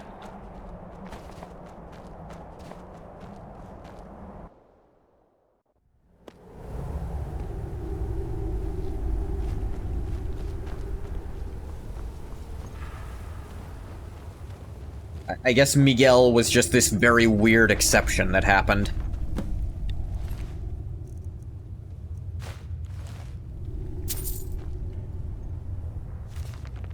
Love JJK's magic system. Basically makes it so the world of JJK virtually runs on evil in a way. Yeah. And I like how anyone who wants to do something about it, they basically have to enact something so absurd that it might ruin the world to fix it. Like, Gato wanted to just make it so that everyone in the world is a jujutsu sorcerer, so now cursed spirits aren't gonna happen anymore, because everyone can use it, everyone can control it. Whereas Yuki wanted to go the opposite direction, though she never really acted on it. She wanted to go the opposite direction and more make everyone like Toji, where no one has cursed energy at all.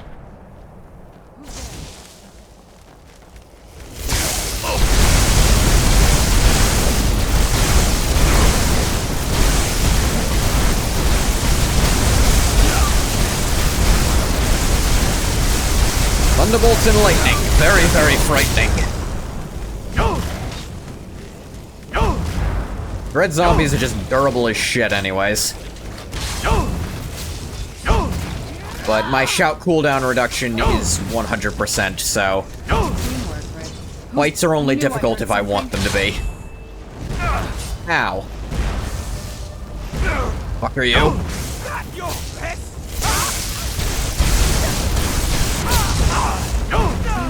there.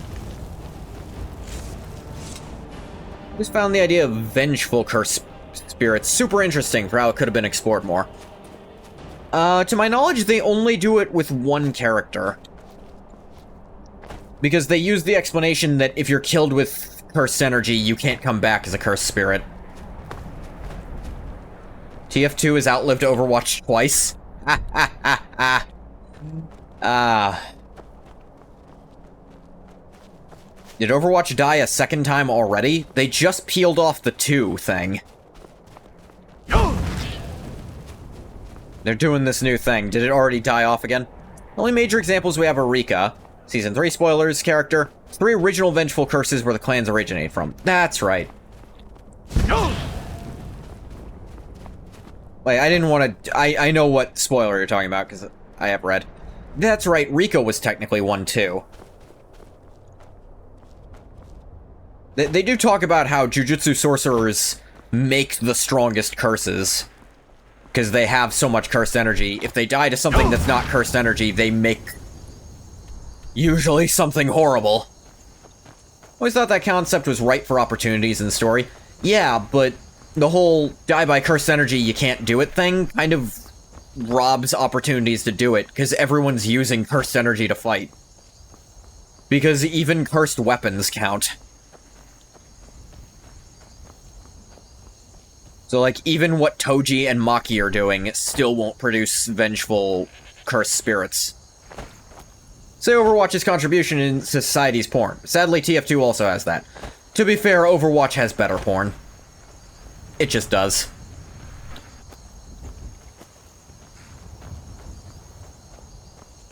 Regarding Overwatch's porn, I mean, it's the grandchild of the original Only the Porn is Worth Anything About This, which was BioShock Infinite.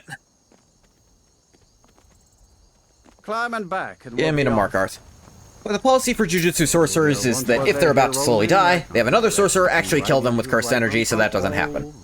Which is a smart thing to have. I'm sure the first time that happens by mistake, they make sure it's not a second time. Because any sorcerer badass enough to die in their bed is probably going to make a cursed spirit no one can handle.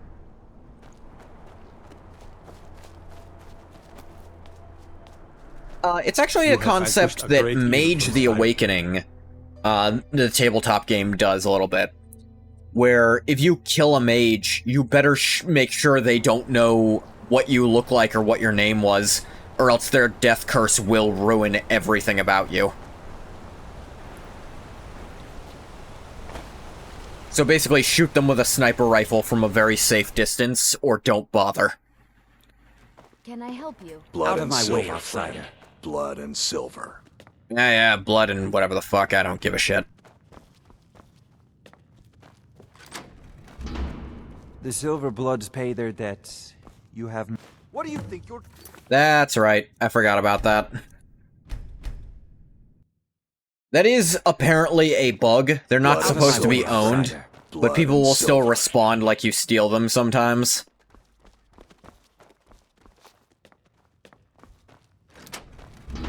The Silver Bloods pay their debts. You have my thanks.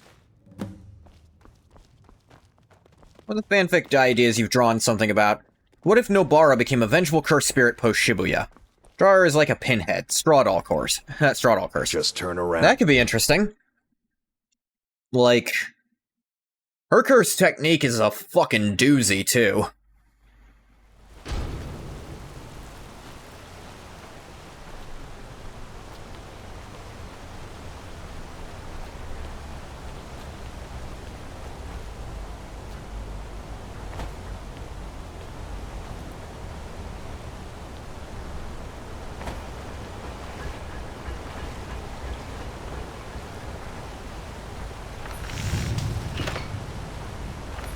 Thought I got a gold ingot. Huh, guess I was wrong. There's a smelter down here, I can double check.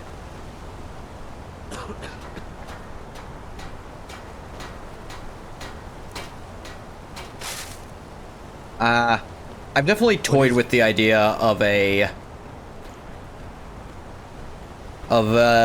JJKOC. I like write no C's, I like it. The idea I came up with was...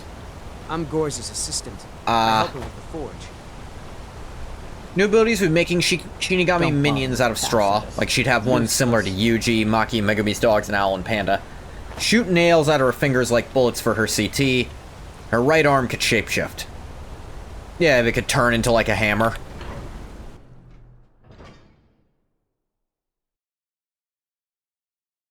Now, here's the question. Like, would she be one with some level of, like, attachment to a person, kind of like Rika was, or would she just be all crazy? Because to be fair, we see the stronger ones have some level of ego maintained, and... Nobara was pretty strong. She could do black flashes. You have committed crimes against Skyrim and her people. What say you in your defense? I can make all your problems with the god. Yeah. Completely forgot that it wasn't cool to be there.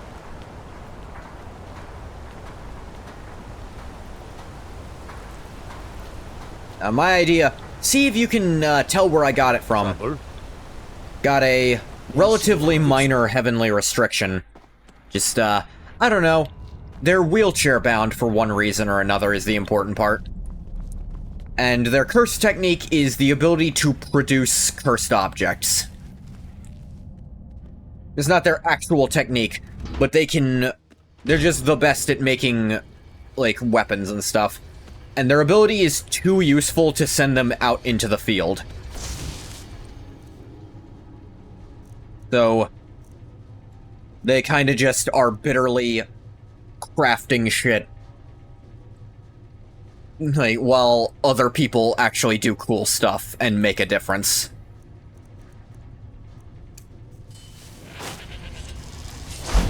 Sounds neat. Yeah. So, like, their restriction just gives them a really, really useful ability, but not one that makes them even remotely good in a fight, is the problem.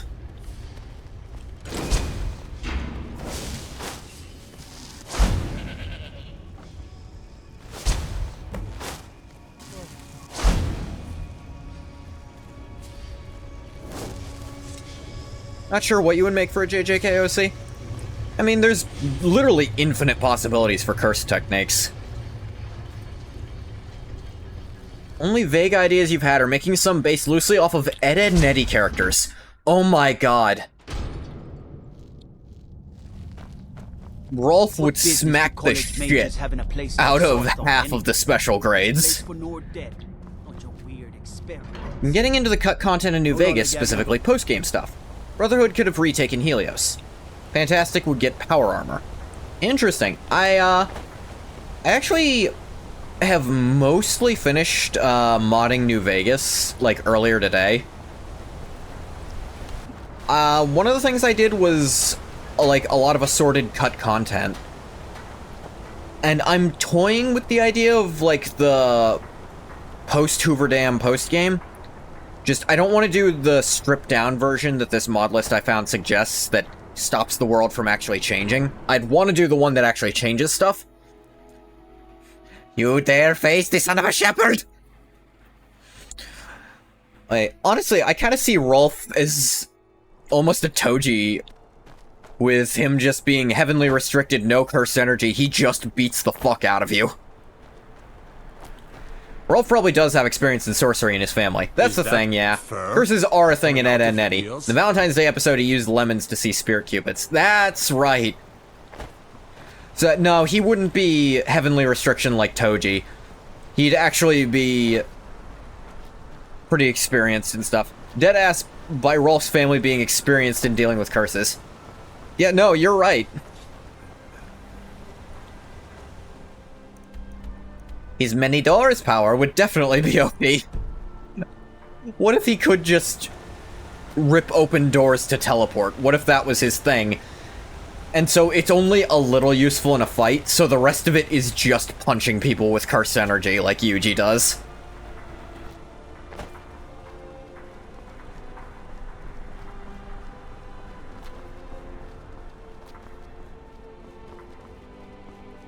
You think Plank is a cursed spirit? Like, tied to a 2x4 piece of driftwood?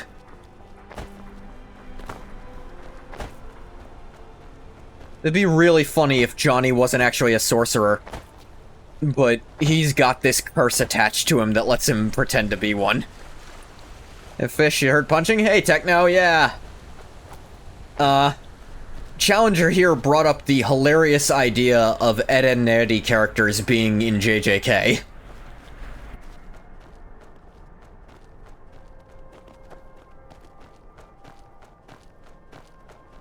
I don't know if you ever watched Ed, Edd and Eddy. It's one of my favorite shows. It is worth noting, I do have a functioning unarmed build for this character. I'm just also... You know what? This is possibly the last stream. Why am I bothering with stuff to level up when I'm not going to get to a new level anyway?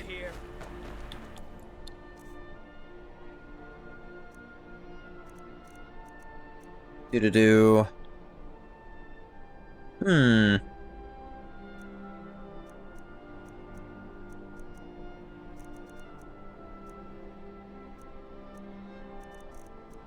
actually don't have Blessing of Shore active right now. Damn you! Damn you! This reminded me of a hilarious sad headcanon you have. Like the idea of Maki talking to her soul-splitting katana like Plank. Oh god. Your own grave. It's kept ambiguous as to whether it's alive or not, and she's just crazy. Like, she talks to it like it's Mai, I would imagine. Whether or not Mai's spirit is in there or not would be really funny. But also dark as shit. True art of that too? I need to double check my blue sky, because I am following you on it. Mentioned it at one point last year? Wow. Let me... real quick. This is probably the best overhaul mod in the game. Pilgrim gives you the prayer ability so you can call a shrine. You can call the last shrine you visited whenever the hell you feel like. And also makes all the shrines way more interesting. Rolf be similar to Toji? I actually discussed this. Well, actually, Rolf had to use outside assistance to see the Cupid spirits. So, I'd have to say no on both fronts. Because Toji, with no energy at all, his vision is just so good he can see the stuff. Whereas normal Jujutsu sorcerers can see them just because they can. Maybe he'd be someone with very little cursed energy, more like Maki at the beginning. She does the whole... What's that, Mai? Mai says sometimes, there's cases where it seems like she's crazy, but also ones where it actually seems alive with my spirit. Like, once in a while, it divulges information that Maki shouldn't have access to, so people have to be like, what, did she, huh? My cursed tool is a gun that only shoots cursed energy. It's ebony and ivory. You joke, but there's a character who literally does that. Mai literally just has a gun, and her curse technique is making an extra bullet for it.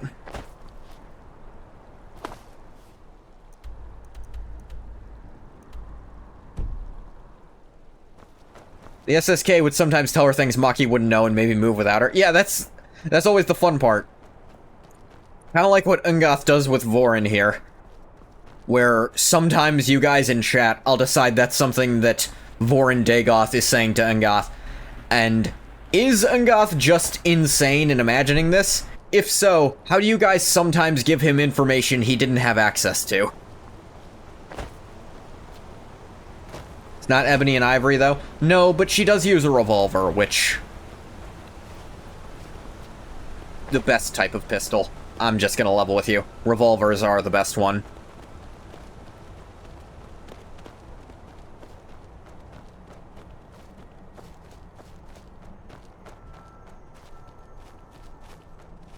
I know functionally they're not actually the best, but they're the coolest. 1000%.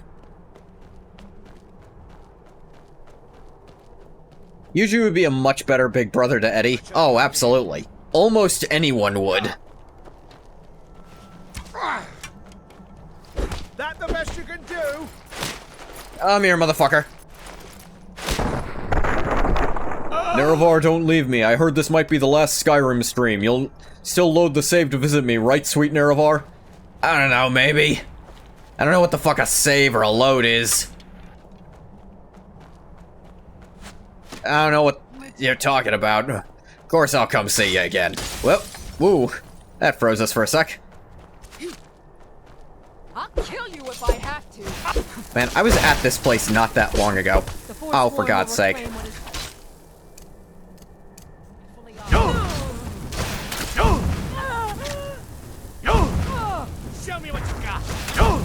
I find this mechanic actually really annoying, where you get hit by ice too much and now you can't deal physical damage at all. I think this is the one part of, like, the overhaul for Simon Rim that I think is actively detrimental. Left, right, good night combo. Yeah. And to sheathe and unsheath to get my move speed back correct.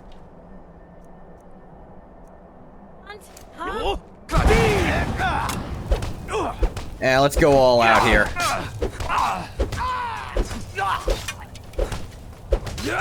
On closer thought, Eddie might probably really like Hikari. Oh yeah, Hikari is like exactly how Eddie described his big brother in a lot of ways. Like a cooler version of Eddie's brother. There's a jerkish edge to him, but I think Eddie might try to imitate him. Yeah, he seems like exactly the kind of big brother Eddie would want to emulate. Yuji would be the kind of big brother he'd need to emulate, but Hikari the kind he'd try to emulate. I knew I heard something. Teamwork right there.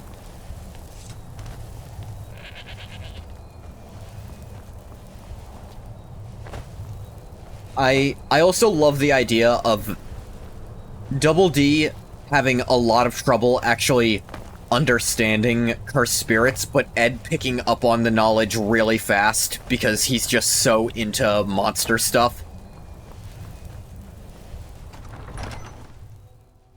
Like, Ed would just pop out encyclopedic knowledge of all sorts of cursed stuff just because he can, and Double D would have to relearn from scratch. Ed would be a natural. Like, that would be hilarious.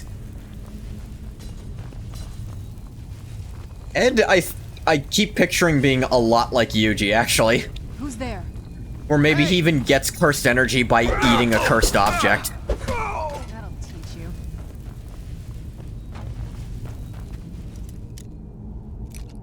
That natural acuity like Toto. Yeah.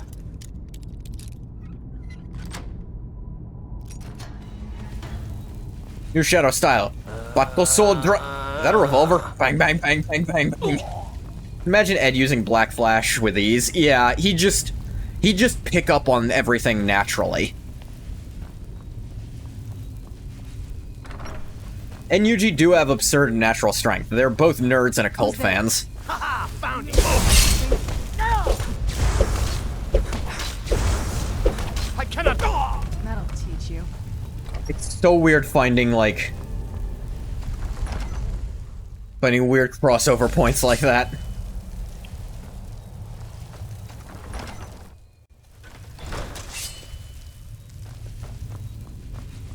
I love it, don't get me wrong, but it's funny to think of something and it come true that way. New Shadow style fan the hammer.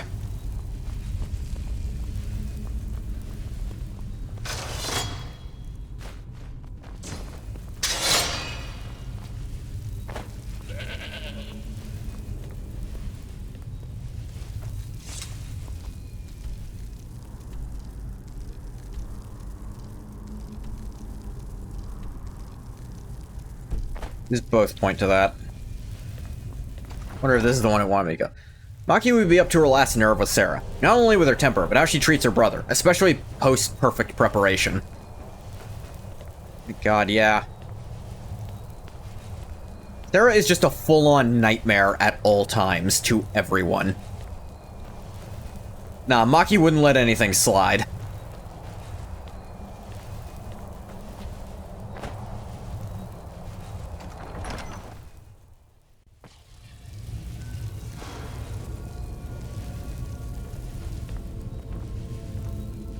Ed is only happy because he's too stupid to understand how crap his life really is.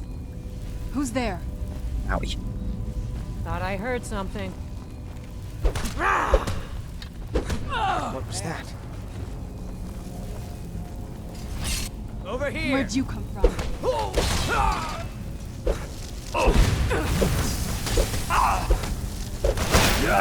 Fine. Damn you. Oh, I have the wrong shout on.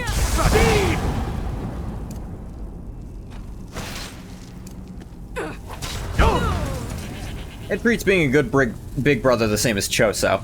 They would Choso would get along with Ed.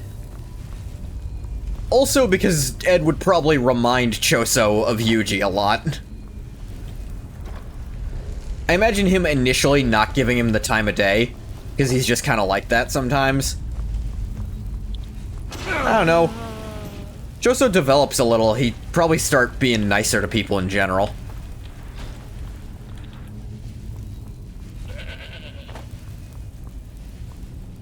Ed is kind of like a dumber Yuji. I'd honestly... If you were making just a full put them all in, I don't think it's a bad idea for Ed to straight up just be another of their half-siblings. Or, like, somewhere involved in that weird vessel kind of style. Because he's crazy strong, just like Yuji. And he has these weird crossover points. Okay, Ed, I will try this buttered toast.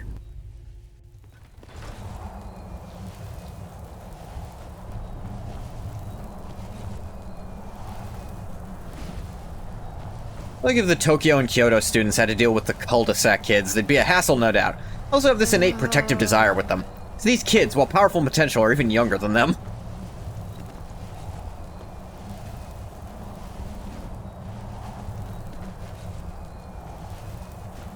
Was a stone here. How'd I miss this? I've been to this before.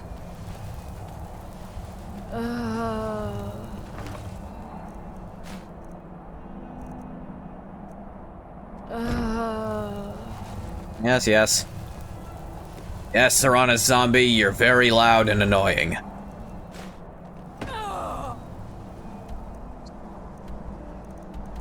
Last stone is over at Felglow, which is near Whiterun. Then I'll go to Riften, and... yeah. Amber armor from Creation Club is shit because it takes away your fashion scarf. It is... I've never used it now.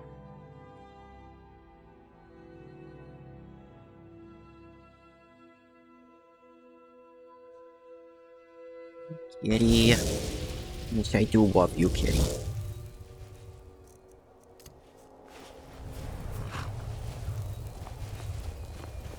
Need a ride?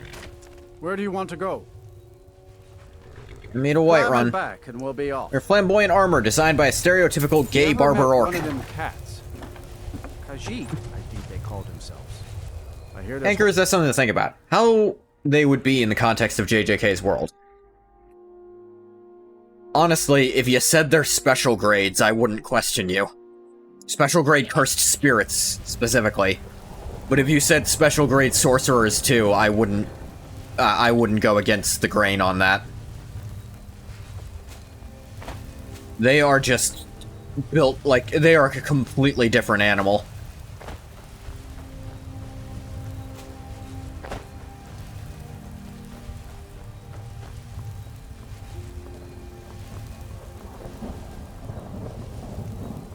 If nothing else, they'd be rogue sorcerers, like, they wouldn't bow to Jujutsu society.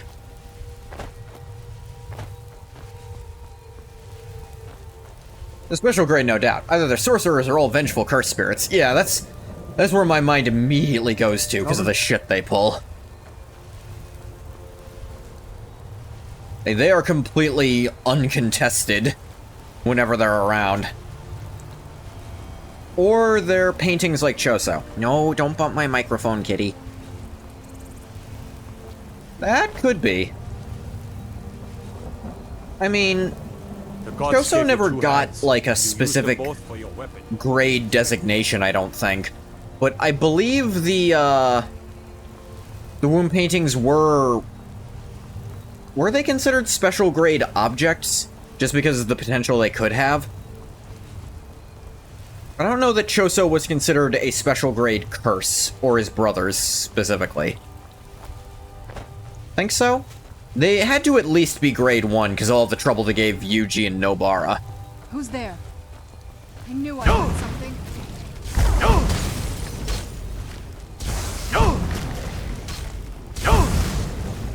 At least grade 1. They had to at least be grade 1, yeah.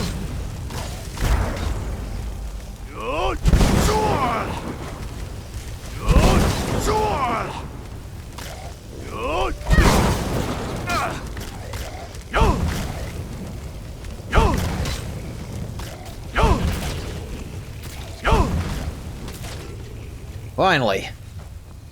Burn through all them zombies. Sam Bambarinos.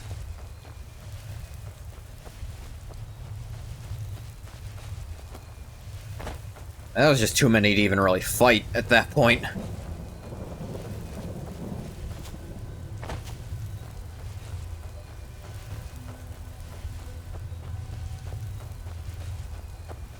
It is worth noting that the Kanker sisters apparently have 3 different dads. They're half-sisters.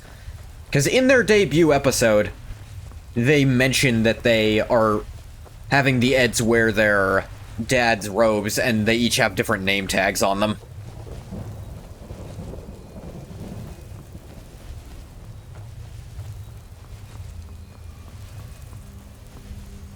Broken texture there. And there.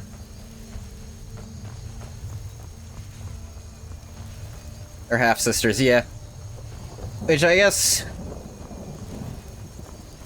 maybe if their mom happened to be like... Choso's mom. Maybe it was just 3 different cursed spirits. Never realized that? It's only brought up in the 1 episode. And it does explain why they don't really look that much alike, too. Though, to be fair, it's a cartoon, and Sarah and Ed don't look alike. Where'd you come from? 3 of them together could definitely take over a country.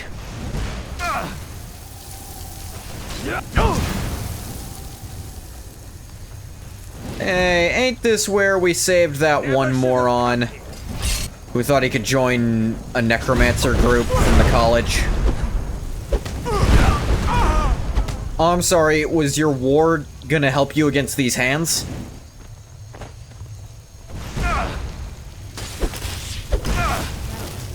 Just walk through getting set on fire. Better this way.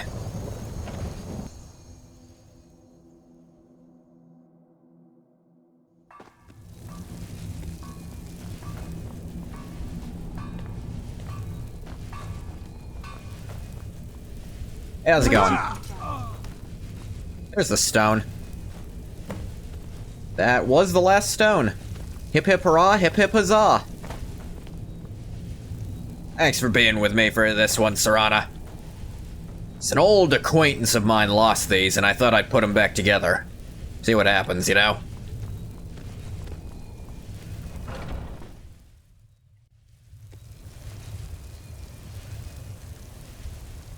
Bathwater, what did you send me?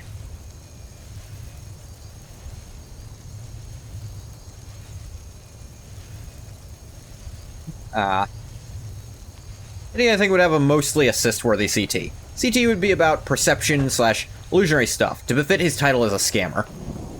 It would lightly explain why so many cul-de-sac kids fall for his scams, aside from them being kinda dim. He is a finesser.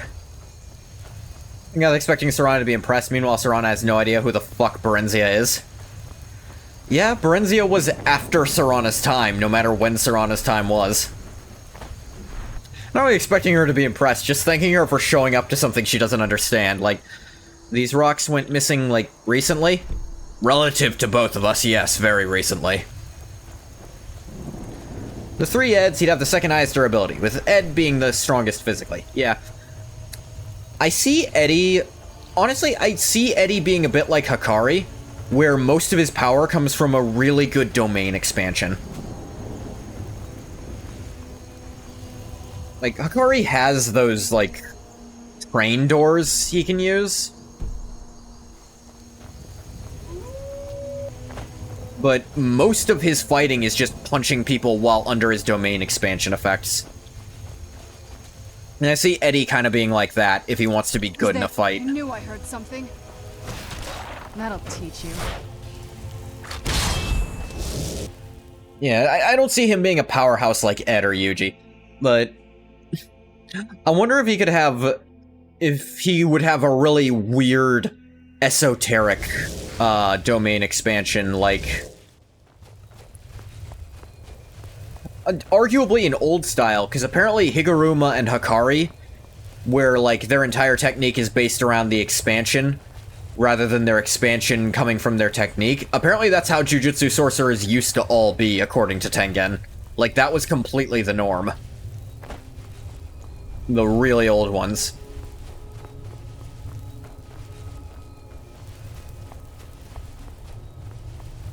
What am I doing? Why did I leave? I was next to a cart. He could have some kind of weird one where if he manages to get you to give him money, he just wins. Imagine Eddie having a domain that revolves around his scams. People have to follow the rules of his specific scam. They're also subject to any reality the scam has in mind. Yeah, something like that. If he had some kind of weird boost for, like, if he actually manages to get money out of you, then you can't fight back anymore. Or it could be the opposite. Once he gets money out of you, you are no longer subject to the effects, and then you can beat the shit out of him. Because that's kind of what happens every episode. Need a ride? No, I know, Quilla. I know we've kind of left you out of the conversation, because you don't really do JJK. Appreciate the relation to Ed, Edd, and Eddy, because it's the only way you know what's going on. You ever watch Hunter x Hunter? It's a very similar power system to Hunter x Hunter with Nen. Like, it doesn't have, like, the type stuff as much. Domain expansion is basically you make a barrier around yourself and you impose specific rules within that barrier. For most people, it's just they get some kind of sure hit attack. And they get, like, a attribute bonus. But for some people, it's esoteric shit. Don't know what Ed would have. Definitely be a more cerebral fighter like Megami. Honestly, I see him using Shikigami. Like, having minions to fight for him. Shikigami and cursed tools to do all his, like, effort for him. Beautiful, Bob. Like, I don't see him being able to fight himself very well. Protect yourself right. But him having just a wide variety of things he can do to try to overcome his weaknesses. Like, maybe him a bit like, I forget his name, Need something? like, the headmaster of the school. Where, like, he can kind of fight by himself, but most of his ability is just, yeah, he can make these unique and completely sentient objects that just stay alive. Yaga, yeah. I see him being a bit like Yaga, where he's not necessarily useful in a fight, but he makes things for other people that are so indispensable that he's considered really, really good at sorcery. Combined, Ed, Edd, and Eddy function similar to Yuji, Megami, and Nobara. Ed is the upfront powerhouse, Ed is the thinker with ads, Eddy is the more maniacal, cerebral assist character. Yeah, it's a good, party setup. What could I do for you? So, feeling loose? How about you run a I job? found all the stones. Unbelievable. You must be the first person to set eyes on all 24 of them in, well, the last 2 eras. No, I think I saw them last era at, Barry had to wear them at the palace at least once. Didn't she? Or did she? Did Barry ever actually have them? When I told you the set had to be complete, I left out a small detail. I honestly didn't think you'd ever get this far. Me neither, but Vorin told me where they were all hidden. Remounted on the crown. Yeah, it's just really good at making makeshift cursed tools too. He makes all sorts of knickknacks and vehicles. He could imbue them with cursed energy. Maybe his special curse technique is he can make a cursed tool of almost anything, but the downside is they break really easily, so he constantly has to keep making more. An object that enhances our thieving abilities. Or they're very limited use That's objects. what I'm told it does. There hasn't been a paragon in this guild for hundreds of years. Does the crown still exist? I have it on good authority that the crown is within Tolvald's cave. Dropped by a Dunmer caravan leaving Found the Morrowind My Wife long is Dead ago. Reddit. If you could bring What? it back, we could restore the paragon. And reap its benefits. Also ties back into the flimsiness of their scams, yeah. Eddie's domain expansion is ridiculously strong, but as soon as he's gotten money out of you, you're basically immune to it until he redoes it. So you've got this window to kick the shit out of him. Double D has all this versatility, but it all breaks really easily, or only works a few times per creation. So if you can outlast it, if you can outlast his individual stuff and get him between new things, he's down. And Ed is just an idiot. Ed hits like an absolute, like, dump truck, but you can outsmart him a lot. Like this dynamic with the Eds of Sorcerers. After all, is what Reggie says, sorcerer is nothing but a con artist. You had this plan from the beginning, didn't you? If we want to stay on top in Skyrim, the guild needs that paragon back. Without it, we're just a bunch of petty thieves. Eh. Come on, take another job so we can both make some money. Hey, I'm doing the stones right now.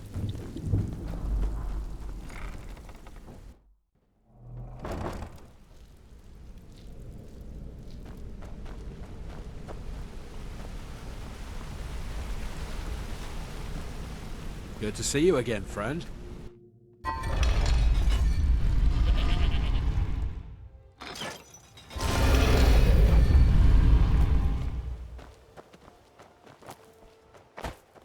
Individually, the Eds have their flaws and lose probably easily. But fighting together and backing each other up, they're a force to be reckoned with. Also ties in one of the messages of JJK, strengthen community. Yeah. But also, Jujutsu Society, inevitably there'd be a shortage where they can't all be sent to a place together and all three of them would really get fucked up one way or another.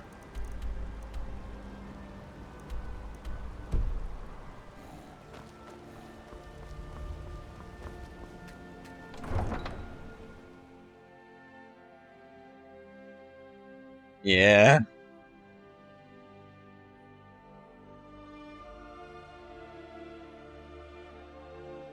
So, is it Riften or Rifton? This place has changed its name so many times I can't even remember. Arena joke. Apparently the last mask is somewhere in this area. Let me double check exactly where, actually. Thanks for entertaining this dumb idea I had. I love entertaining dumb ideas.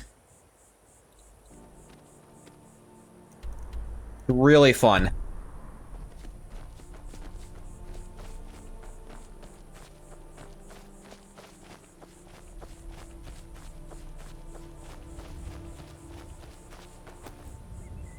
Weird crossovers are...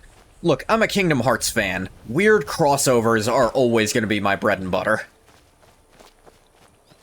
Yeah, I watched, you know...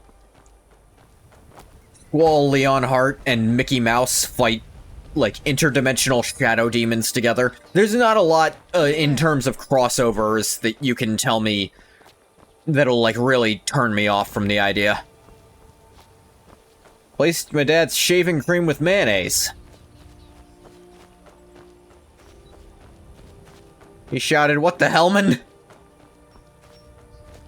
Boomerang is definitely a cursed object, yeah.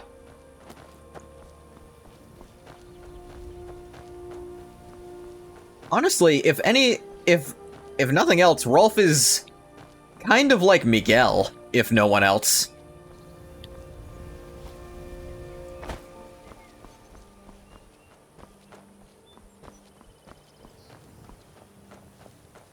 I don't know what's going on up there, but it's probably not good.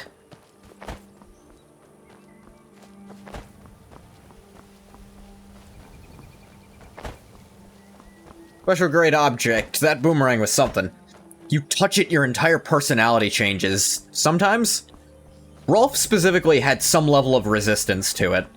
It didn't change how he acted, it just forced him to do something over and over again. Like, just never stop yodeling. But he was cognizant that it was happening, he just couldn't do anything about it. He has most of his knowledge about curses and entities from his familial upbringing. Yeah. So when he inevitably encounters them, he has interesting setups that let him, like, actually do something about them, but he can't just throw caution to the wind and hit them himself. Like, he can't physically overpower them like most sorcerers can. He just has weird ways of obtaining cursed energy temporarily. or of driving out a cursed spirit. Gordon Ramsay goes to Australia and whips up a lemon meringue pie. Lemon meringue pie. I thought you said meringus for some reason. Over here. Perks of being a shepherd clan. Whole audience cheers. That's strange, he says. Thought Australians usually boomerang. Vintage. Yeah, silly. I love it.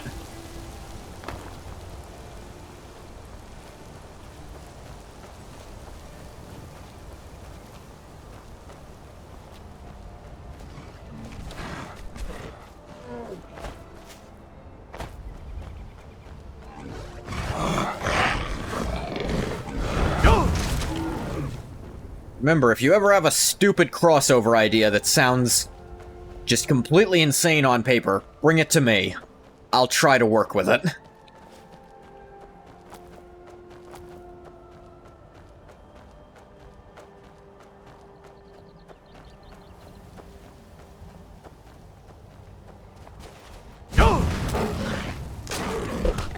Yeah.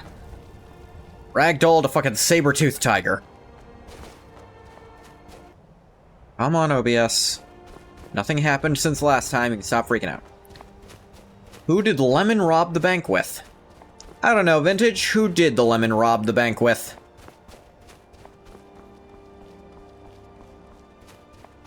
His partner in Lime.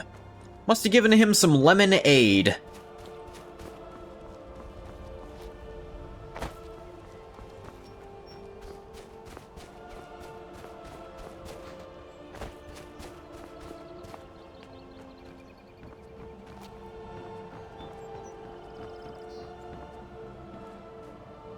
Ah, shit. Got burnt to a crisp and then snowed on. Sounds unpleasant. Think about it, Jake the dog is the perfect counter to Mahito, both in abilities and philosophy. Alright, you know, when I said that, I gotta take points off myself. I wasn't expecting you to follow through immediately. You there! As an officer oh my of the gosh, Imperial this guy. Legion, I require your assistance to complete my mission. What mission would that be? The General has sent me to obtain a powerful weapon for the war effort. This was the last great bastion of the Dragon Cult, and their leader's mask was reported to be quite powerful. That's funny, Tullius never mentioned you. Oh, well, of course they disavow It really says all in episode, knowledge. as long as I know the shape Spies of my are own soul, everywhere. I'll be alright. Yeah, he'd have an unshapeable soul. Are you going to help me with my mission? I need someone very capable.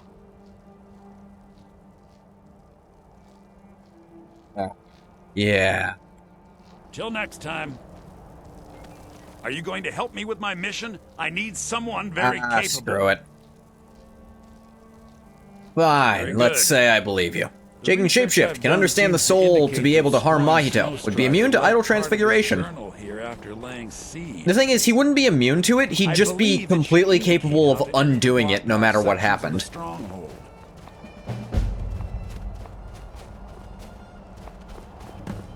The shapeshifting would let him undo any damage Mahito tried to do to him. Because the thing is, Mahito's upper and lower bounds for, like, actually killing a person with the transfiguration are much less tight than what we've seen Jake do himself. Try to change Jake's body, it would happen, and Jake would just shapeshift back. I Yeah. should warn you. Like I said, Jake would still be affected by it, he'd just immediately undo it and not care. Like, we've seen Jake does have an upper limit to how far he can stretch, but it's way beyond anything Mahito's ever been shown doing. Where'd you come from?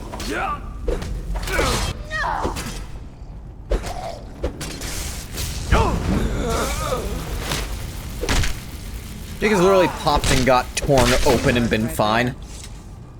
That's right, isn't Jake, like... Isn't he a weird blue god alien thing? All his kids are, like, also that. Ow. Minding his own business. Certainly small infant versus pit bull named Snuggles.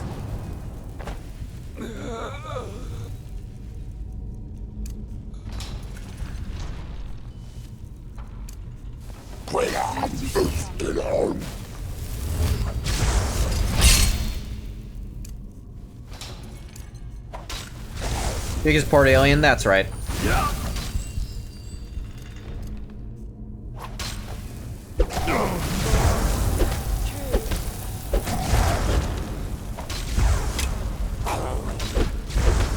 I forgot this, like, quest was part of the last Dragon Mask. I should have remembered, honestly.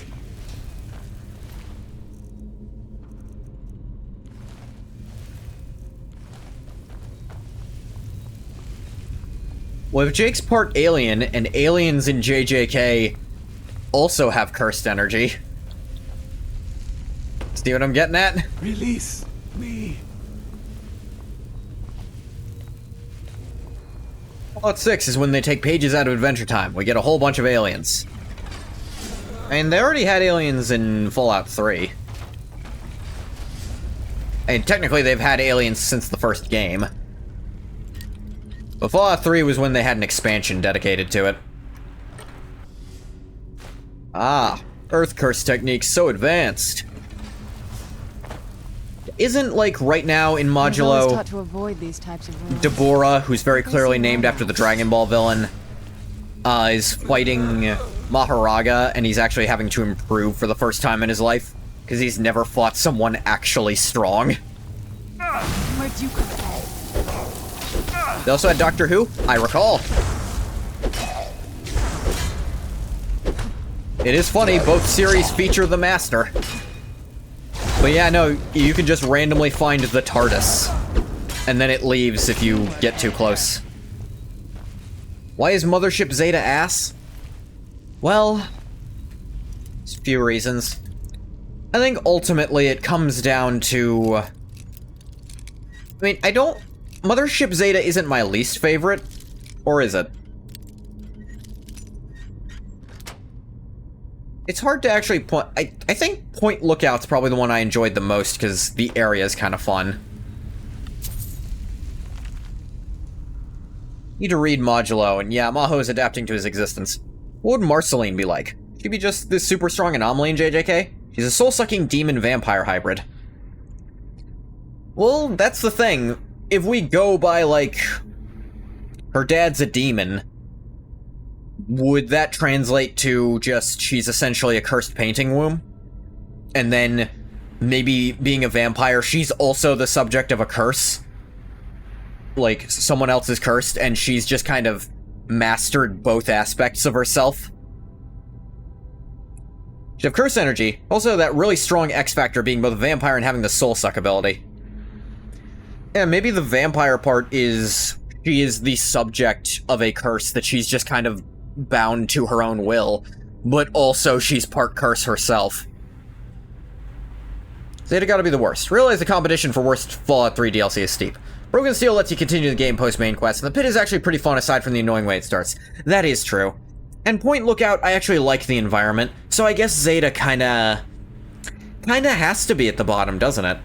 Unless there's one more I'm forgetting about. Am I? 2-for-1 curse special. I guess in that way she'd be a bit like Yuji. Where, like... No spoilers for the thing. Actually, has anyone not been spoiled on the ending of JJK by this point? Think that's it? I don't know, I feel like something's missing there. Maybe it's because I'm thinking of 4, but I don't put Broken Steel in the list when I think of it. Maybe that's why. Command of Lord Herald, we have swept our company to the south edge of our territories in an attempt to drive the Snow Elves up north to the main host of these forces. First few days met with heavy resistance. Didn't really get too far into JJK, but yeah, but you've been spoiled by the ending by now, haven't you? I feel like most people have. Eastern edge of Lake Honeth, we have seen little and less of them. Begun to receive reports of attacks back around Lake Honeth. Word has come from the front that we should pull back to be sure we're not leaving our rear exposed. A stronghold of elves here will surely root them out. It's missing the DLC that makes it good. Nabi also don't care. Alright, so I'm just gonna say Sukuna is not going to stay within Yuji for the entire series. But Yuji is going to gain access to Sukuna's curse technique. Like, just mainly for the last stretch of the story, he starts being able to cleave and dismantle.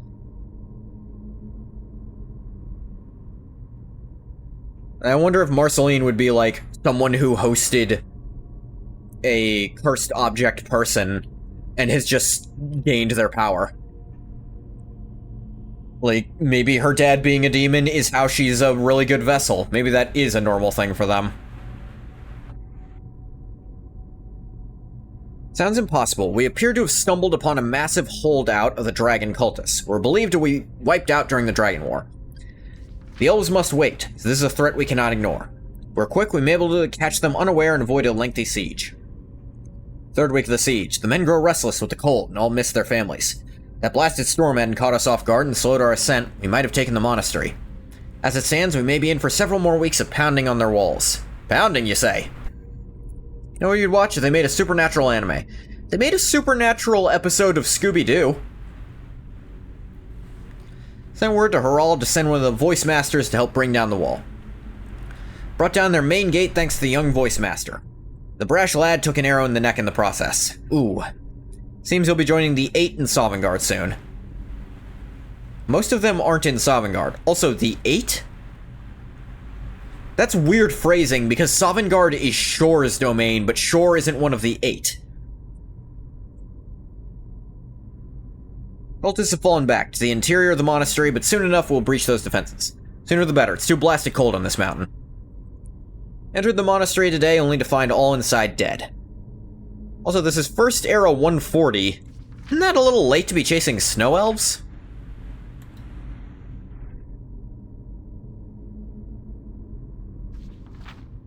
Speaking of all this Cartoon Network JJK talk, seen the art that— oh yeah, I've absolutely seen it, yeah. The Samurai Jack styled. Definitely see JJK being a cartoon like on Adult Swim, yeah. This guy only knows how to read and write because Ysgramor wanted to kill elves better. I do recall that, but I feel like we mean they're chasing snow elves 100 years into the First Era. That doesn't sound right. And the dragon cult is still alive in the First Era? That sounds wrong. There's voice masters in the First Era? Cool, am I wrong about a lot of stuff, or is something written wrong here?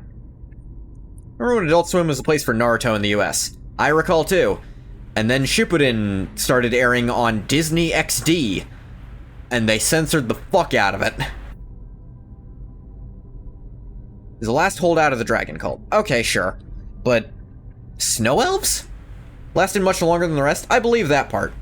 It's the snow elves part that's really fucking me up. Like, there was a group of snow elves that late into the game? I didn't think they lasted into the First Era. Like, I thought the First Era started and they were already Dunskies.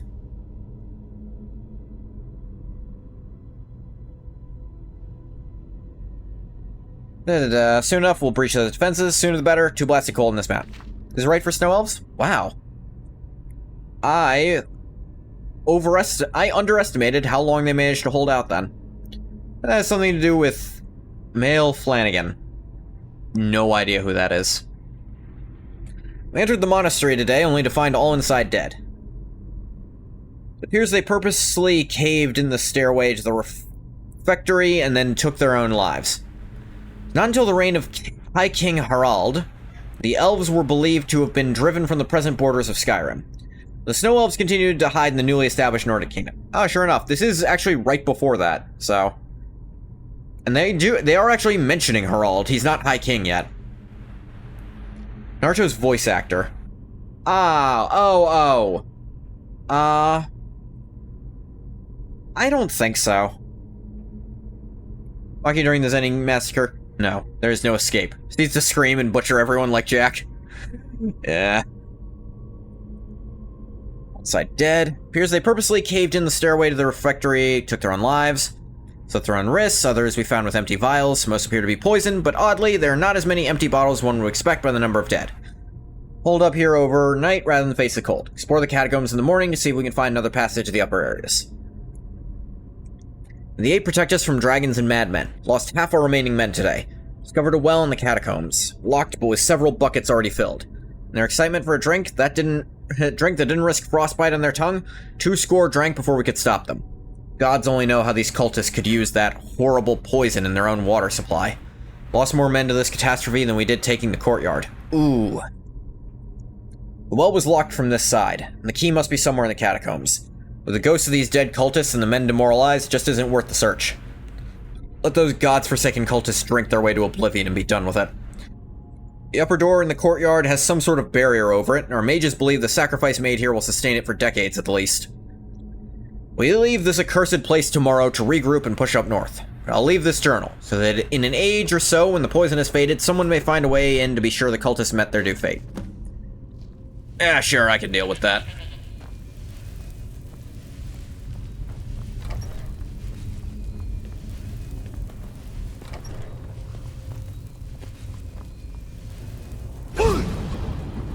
Did it again.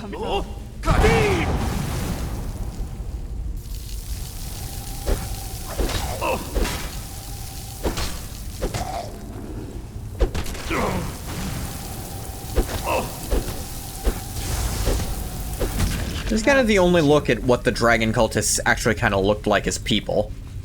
Because other than that, you just see it in the Draugrs.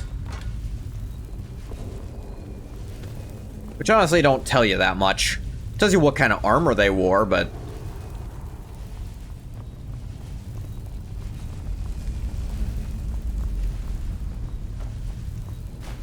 Amazing how much modern currency they have tucked away in here.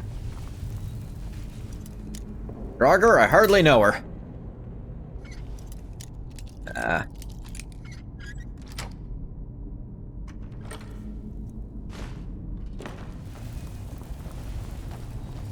Where'd you come from?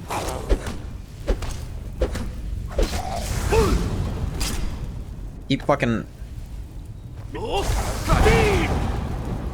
How much was that evident from the Draugr? Yeah, but we see ones who aren't really wearing armor. I do like how they still have the Draugr, like... Done and done. They still have Draugr voice lines, because... At the end of the day... What? I accidentally tabbed it. What that was about. At the end of the day, it is still the same people. Like, they would still be speaking that language.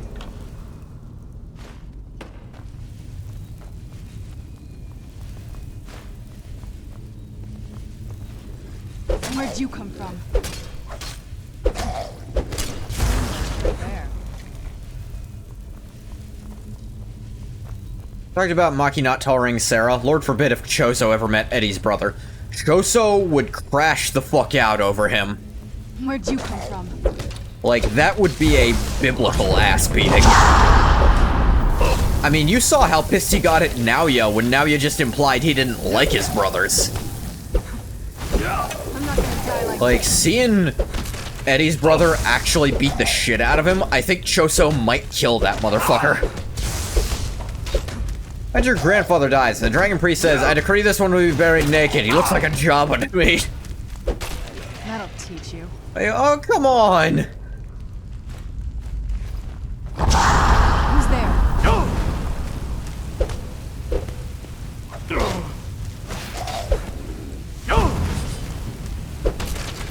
Done and done.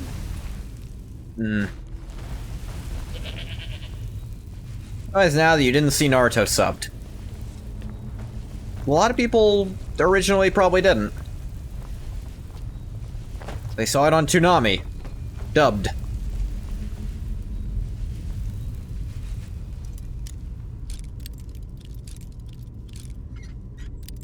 Yuji would kill that motherfucker. Yuji routinely beat up bullies in middle school. No, Yuji would beat the crap out of him. I think Choso would actually make his life no longer active.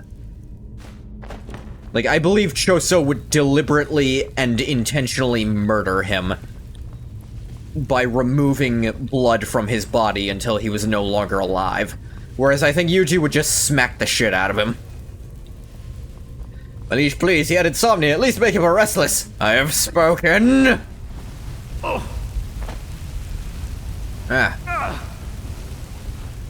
Couldn't be me.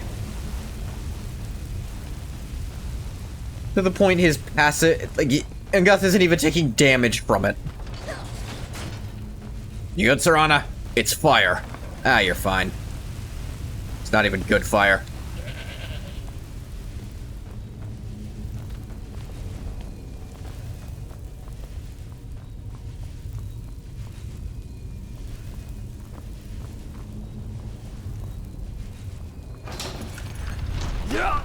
Ow.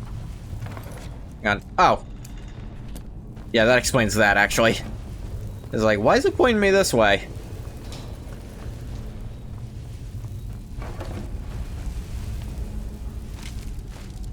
Gourd. Gourd.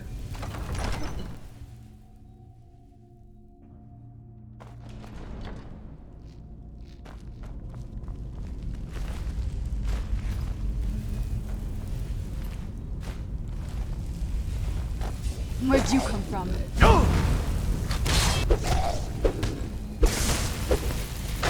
You're dead! That'll teach you. You know, I wonder if they're surprised, like the Draugr, when a Dragonborn comes to beat the fuck out of them. Like, maybe they can't tell you're a Dragonborn and just assume you can use the voice a little bit. God likes his fire extra spicy. Yeah. May you make some sweet tea. Alright, sure.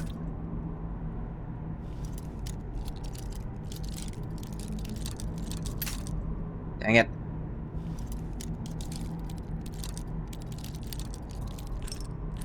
Ooh, ooh. Dang it. Yeah, sure, you do your thing, Bathwater. Damn it. So close. And I forget, there was one episode where Ed literally put a curse on the cul-de-sac by invoking Evil Tim.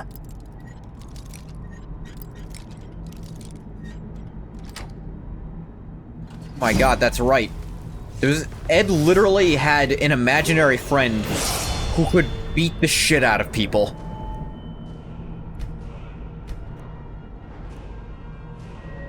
Like, Ed's imaginary friend actually beat the hell out of Eddie, and there was no ifs, ands, or buts about what was happening. He just actually, like, flung him around. Being in favor of your innocence should the need ever arise. Innocence of what? Think something's happening? Because nothing happened and nothing's gonna.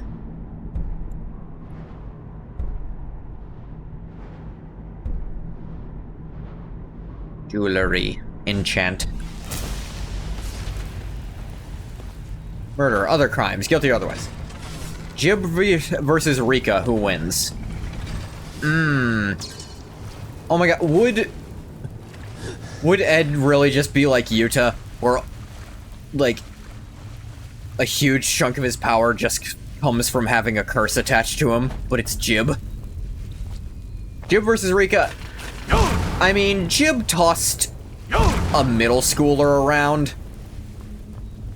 Rika has actually fired, like, Kamehameha waves. Not the IRS, I'm on my own for tax evasion. Well, I always was.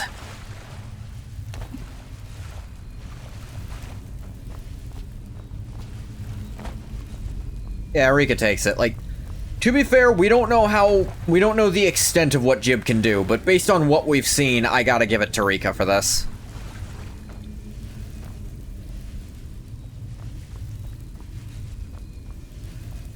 Jib, no diff?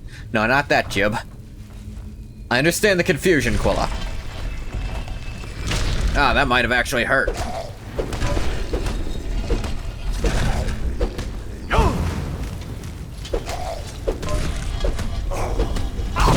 He wiped out the cliff racers. I fully believe he could do a lot of shit.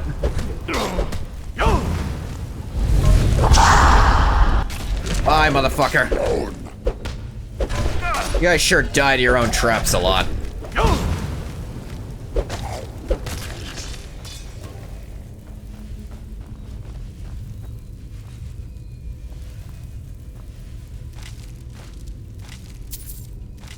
Gold, gold, gold! Yeah, leveled enemies means you start to find Draugr Deathlords in random shitty wall alcoves. It is pretty fun, yeah.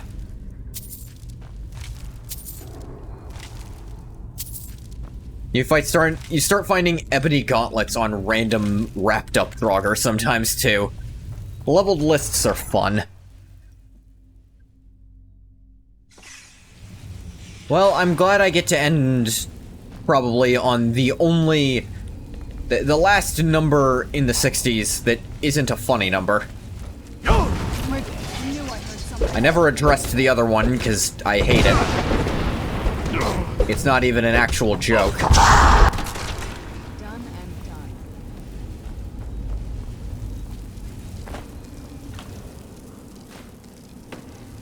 So yeah, this place just happens to have random Draugr on the sides who are just Who's there? leagues beyond the one who is guarding the map of where all the dragons are buried. Probably one of their most important artifacts. Alright, great, I'm getting the shout glitch again.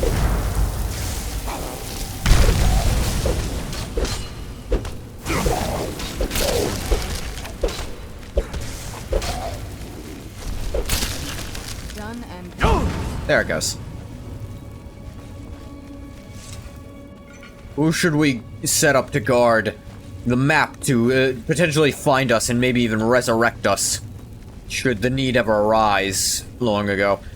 This guy, he's got like a steel warhammer, you know, forging techniques that don't exist yet and are wildly inferior to what we already do.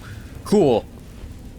Who should guard this random pile of gold? Who's there? Our most elite warriors wielding only ebony gear. Mentioned Kingdom Hearts earlier. Say Larxene is one of your top favorite KH characters, solely for the fact she's unique and that she's an asshole. She is pretty fun, and I don't know how familiar you are with Union Cross's story, but that actually gave her some backstory to help explain some of her motivations. She's still an asshole. No, you're wrong, but she's an asshole with a friend.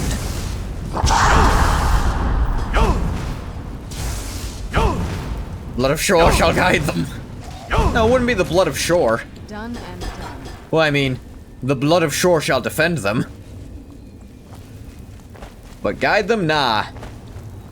Alduin shall guide them. The Dragon Cult. Just like me, an asshole with a friend. You're not an asshole, Bathwater. You're a weirdo. Completely different metric. That's what Ebony is? Yeah, no, Ebony is Shore's stuff, but it wouldn't be guiding them. For guidance, they'd ask for a dragon. For protection, they'd say, the blood of this dead god who is less cool than our dragon shall be their armor. Said guild, not guide? Oh, sure enough, you did.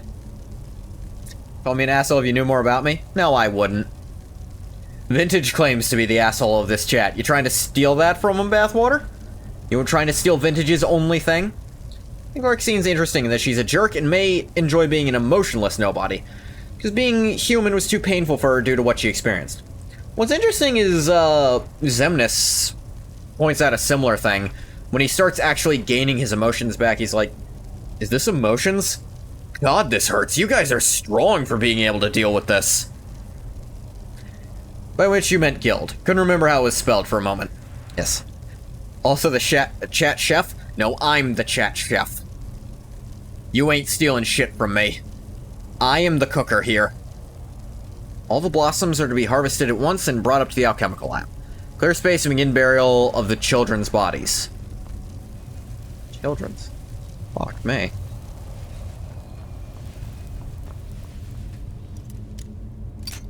Or, you know, the way she speaks and acts is just unique in comparison to the other members. Feels the most normal, and that makes her stand out. Yeah. The thing about Larxene is that before she was a nobody, she was already a really good liar. Which means she's better at pretending than before, because she was already pretending to act like that. Because that's also her being an asshole is partially an act. She's only genuine with very specific people. Who's there?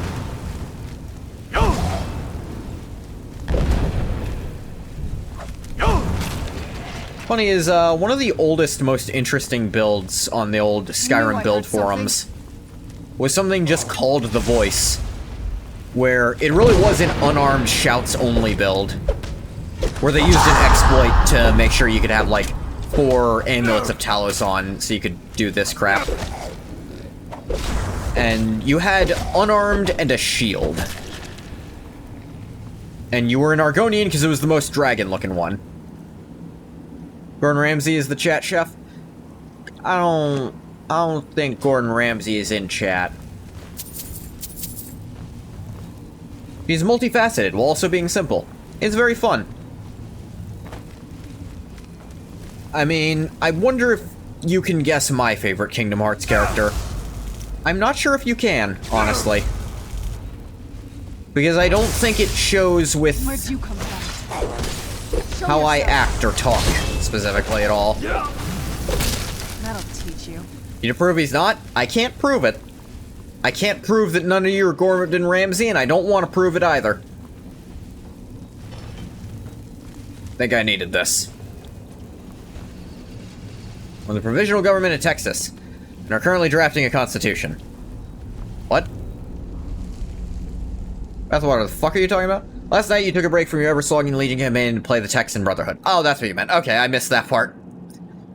Whole thing in the Frozen world was also interesting in how she kind of had a point of STG trying to, like, emotionally railroad Elsa into not falling into darkness, wanting for her to choose for herself. Favorite character in the organization? Yes. Kind of. I'll go with yes.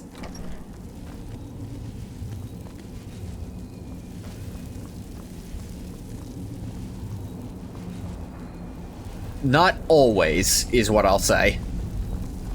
Though that doesn't narrow it down as much as it used to. No more info needed?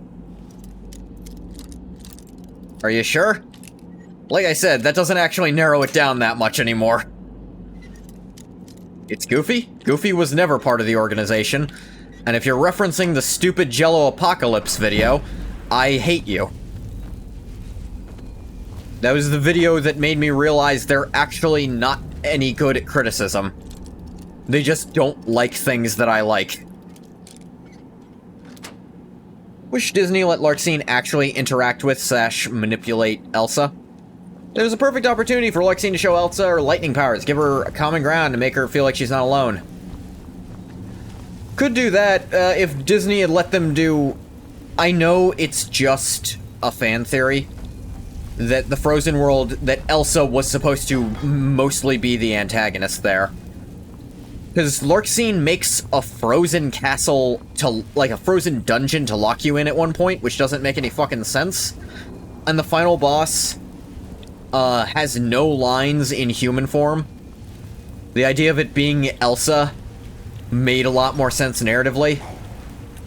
But the belief is that Disney didn't want one of their princesses to be a bad guy, even though that's so in line with her character arc in the actual movie.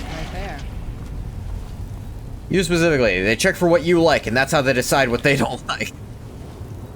That's how it felt when they made the Kingdom Hearts video. Because, like, it really just sounded like they didn't understand or like it, and couldn't come up with actual reasons to dislike it. Imagine how Elsa would react to seeing Larxene use her magic, then get hit with the revelation of, yeah, this shit's normal. You're not a freak, just surrounded by losers. No, I think that would have been really good. I absolutely agree with you on this. Like, Larxene helping egg her on, like, no, there's nothing wrong with you. There's something wrong with the rest of these idiots because they can't use magic. That sounds like a skill issue on their part. You're normal. Elsa isn't the new pure light, it's actually Anna.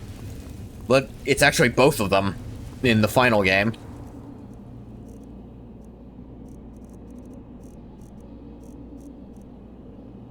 That's right, it's not a key. Glass claw. Wolf. Owl. Or, no, fox, owl. Something. I'm actually not sure what that last one is.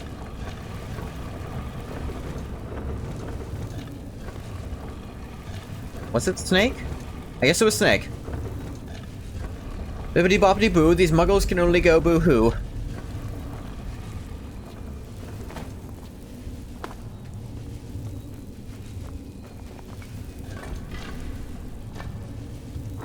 Interesting. This is the only one where all three rings are different, I think. Or at least one of very few that's like that. Make it a bait and switch. We think it's Elsa. She ends up falling to darkness, which should be impossible. Anna helps bring her out of it, like Kairi did Sora in KH1. I think that also was the plan, because it did look like she falls to darkness in the old thing. Because she's that final Wolf Heartless boss, I imagined. Instead of Hans, who had no lines in the entire game.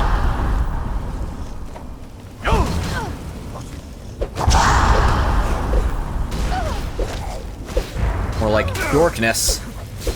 Tell him, bathwater.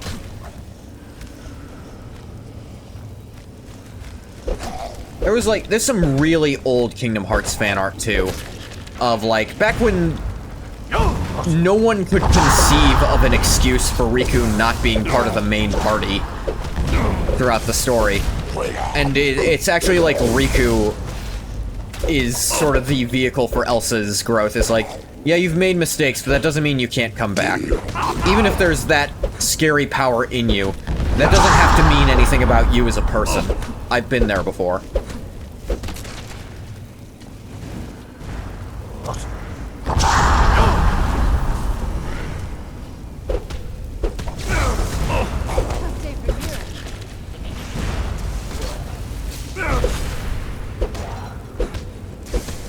Come on, you're the last mask I need to get...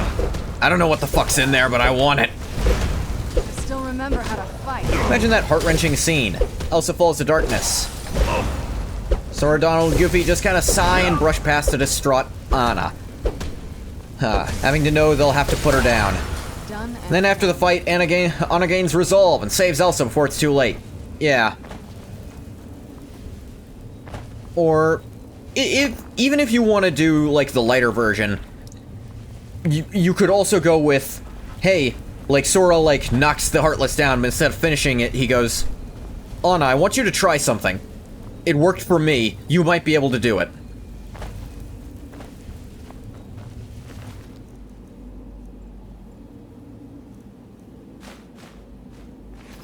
Like, he remembers that it worked for him. Donald and Goofy are like, but Sora, that only worked because Kairi was a princess of heart. Sora's like, don't know if you don't try. That would work better. Be more in line with Sora. Yeah, I see him as a very not give up kind of guy.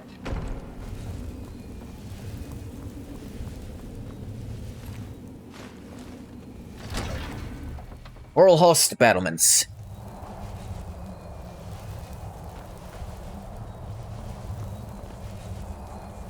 That would still open up the question of Elsa having a nobody somewhere. Where'd you come They from? revealed that Anna is the Princess of Heart, not Elsa. That could be an interesting... Lost Paladin. Oh my god, Chrysamere! Chrysamere, how the fuck did you get here? I haven't seen you since... Actually, you weren't that far off from here the last time I saw you.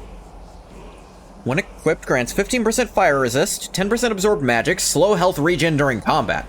Oh my god, that's actually really strong. And we get another word. Which word is it? Lightning of Stormcall.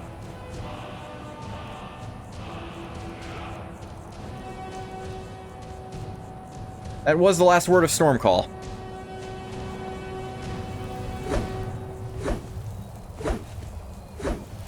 Fire resist, magic absorb, and health regen.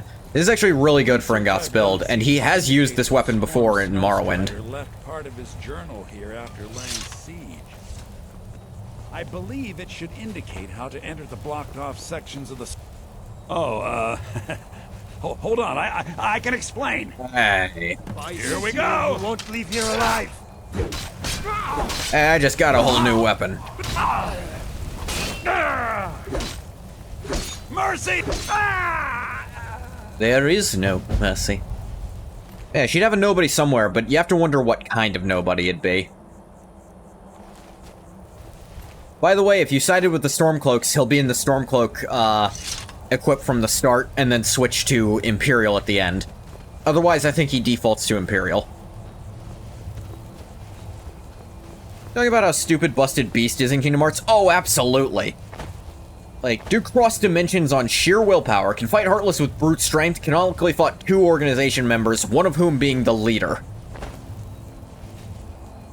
When did he fight Xemnas? Oh, wait, no, that's right, in the secret fight. That's right, you do have Beast there.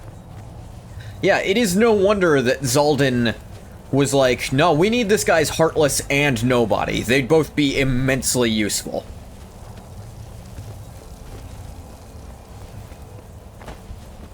Oh, Nerevar, that brings me back. Remember when you used that to purge the mongrel dogs of the Empire from Morrowind? I definitely didn't fucking do that, Vorin.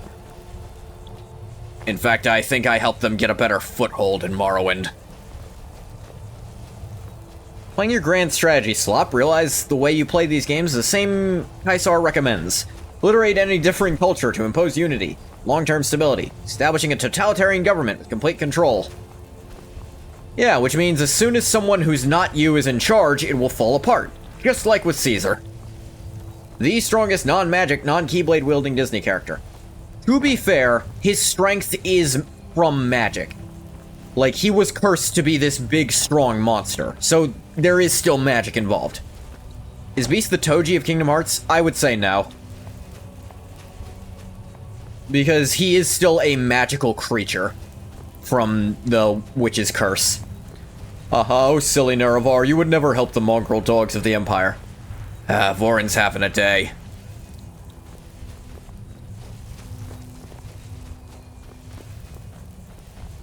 You just need to groom a good heir.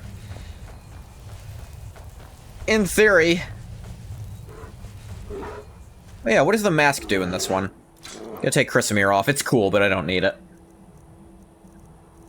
If I were really min-maxing, I might use it. Potions last 50% longer, poisons last 50% more hits. Noted. Which must add some crazy magic. I mean, she cursed the entire castle.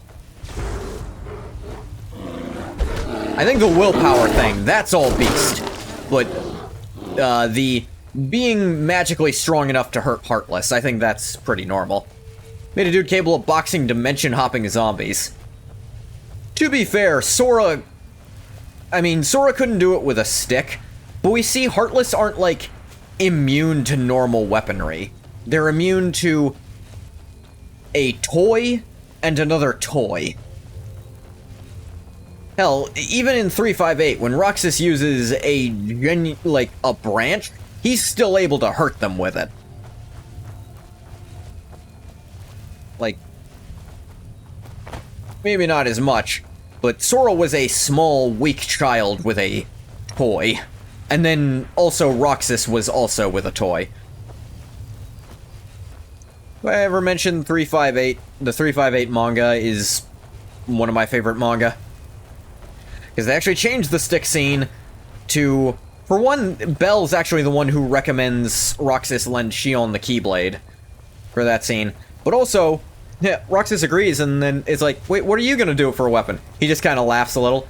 He goes over to, like, one of the knight's armors nearby, pulls the sword out of its sheath. Mind if I borrow this?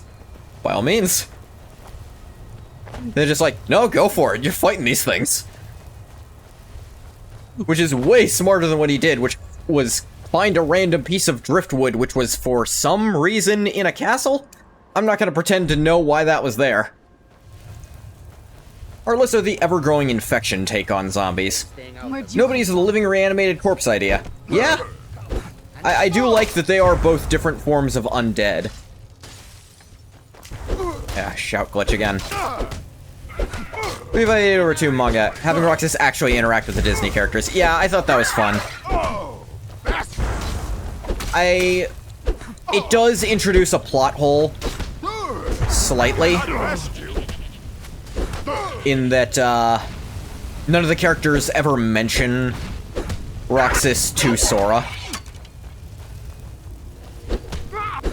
They're like, you know, there was another Keyblade wielder, like, a couple months back. Because I feel like Genie or Belle would have mentioned Roxas.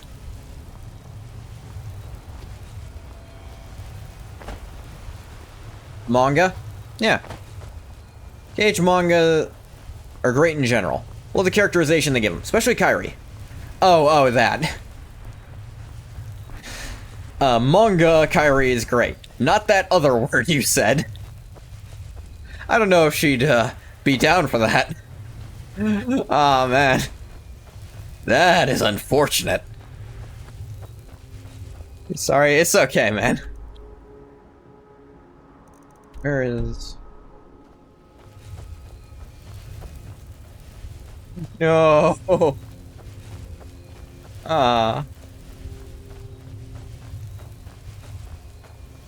Who's there?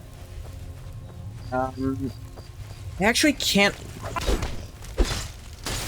I was trying to find some, KH3 manga, but it seemed to just disappear. Like, I couldn't find any past a certain point.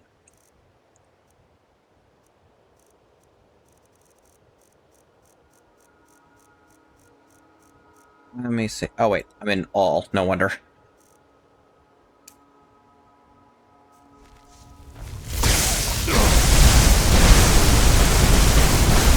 This should whittle him down a little.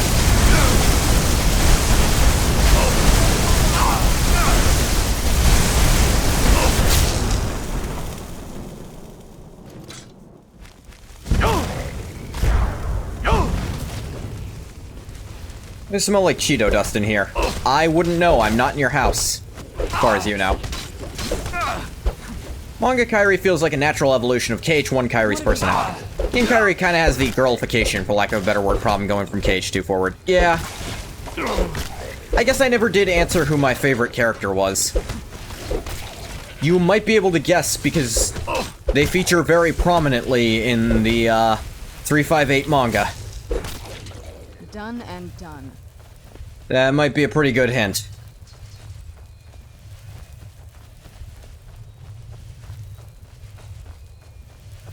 Joke was kinda reaching. Luxord? No, but I hear he's Nomura's favorite. Axel? No, actually more prominently than Axel. Shion? There you go. Third time's the charm. Yes, Shion is my favorite.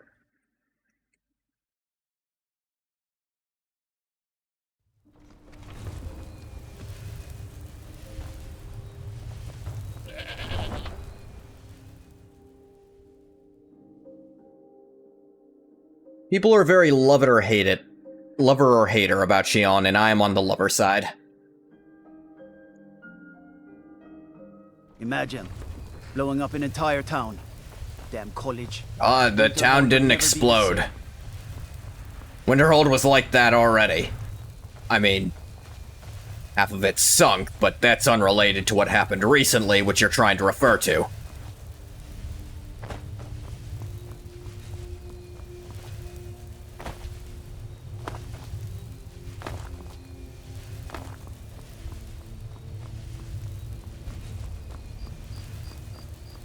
The reasons I know of for people hating Shion.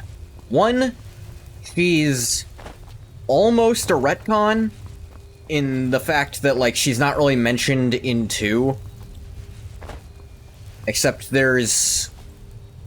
Nomura says he always had the idea for a character who was removed from memory. So I'm willing to believe that... I'm willing to give the not a retcon treatment for that. And the other people are people who shipped Roxas with Naminé. I think it would have been cooler if Sora had darker skin. You know, being an islander and all. Didn't enjoy drawings that depict him with dark skin. I enjoy him with an islander complexion for sure. Because, like, he's a boy, he plays outside a lot.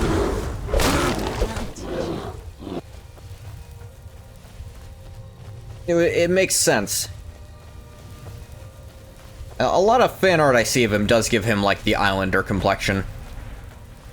Fish? What's up, ass water?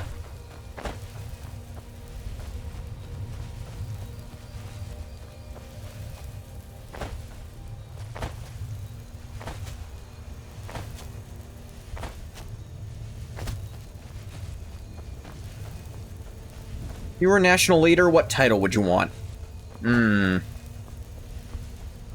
Good question. President is pretty meh, let's be honest. But king is also kind of like, you know,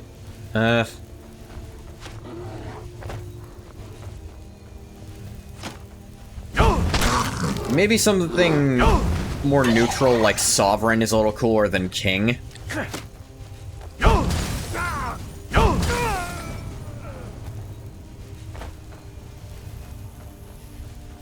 Emperor is pretty goated. I think Emperor.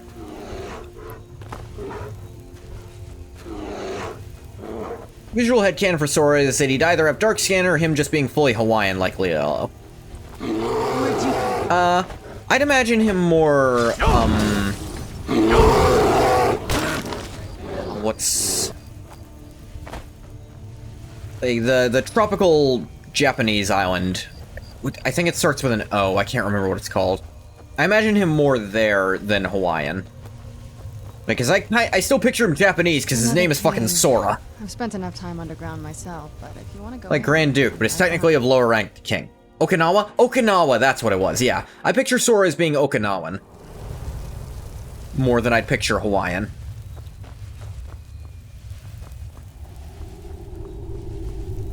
Who's there? Right there. That fits. Didn't ask you knew that?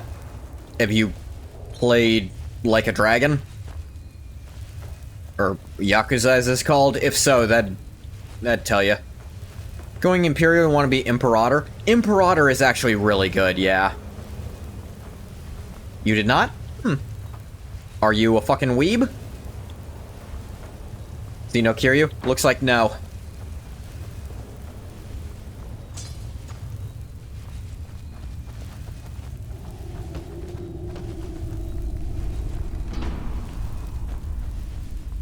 Who's there? I knew I heard something. Mary, you look up the meaning of these titles.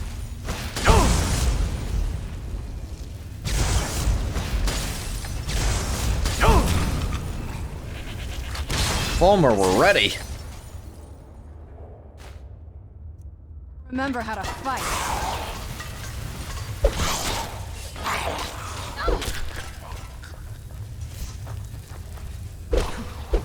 An emperor means you rule over various nations and/or peoples. Yeah, an emperor is the step above a king. Think about it, Kingdom Hearts is just Disney Bleach. Kinda. Though I've never watched Bleach. Test that. You want a united people, no differences.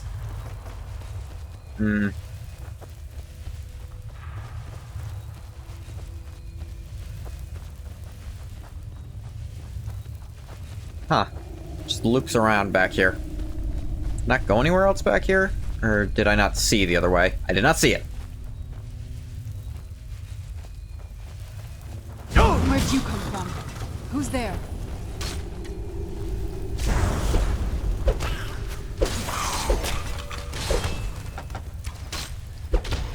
Teamwork right there.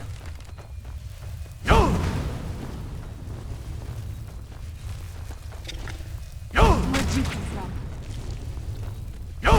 Where'd you come from? That'll teach you. They're on a consistently surprised by... Where'd you come from? Who's there? Where'd you come from? Where'd you come from? Imperator is cool because taken literally, it's commander. Yeah, I see Imperator as more a military-focused leader.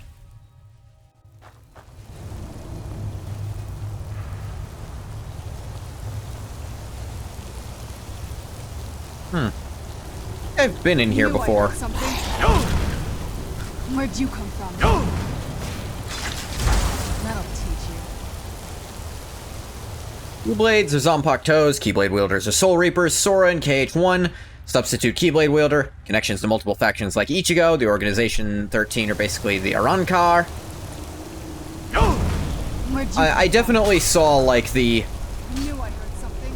Back in the day, I definitely saw, like, who's got the best outfits, Akatsuki, Organization 13, or the Arankar. Much as I love Kingdom Hearts, I think I do have to give the edge to the Akatsuki, because the red clouds, that's iconic. Like, that is immaculate.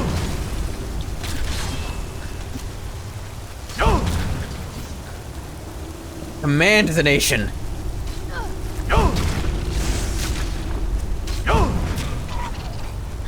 Obviously, GTA 4 had the best outfits.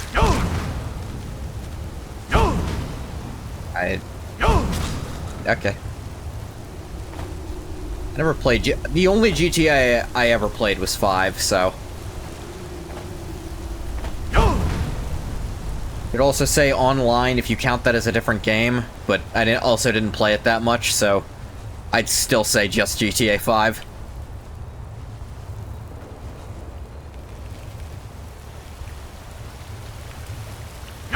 Yeah, I was here a while ago. Where'd you come from? I knew I heard Been yapping here for literal hours? Yeah, that's the fun of being here. Challenger, that's why people come to my stream, to yap. That'll teach you. If you are here for a different reason, you're... Well, I mean, you can do whatever you want. But that is the primary reason I'm here, is to yap with all of you. Where'd you come from?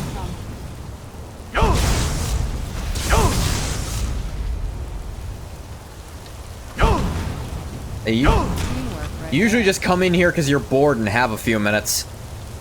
But once in a while, I catch ya, I snag ya. We have to talk, and we get to talk about stupid writing stuff for a while. Mickey is the character who got you into KH. I have a friend from the Netherlands who... In that country, in the Netherlands, Donald Duck is like the most popular character there. Because his, like, newspaper comic strip is still running to this day. What was that about? And he's 80 to 90% sure his parents got him the game because Donald Duck was on it. I got into it because my uncle was playing it, and I thought it looked fun.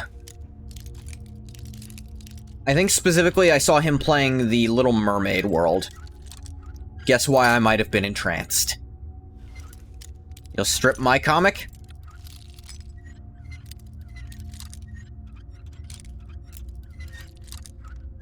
I mean, Marvel Rivals has... You know what? You get the joke already. I don't need to complete it there. Berenzia, Biography of Berenzia, Ancestors in the Dunmer, Mystery of Talara.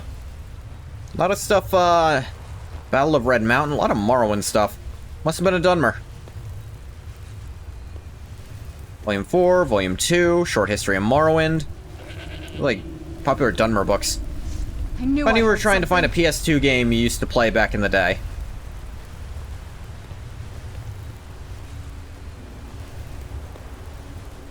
Keep, like, telling me to go back? Dang it.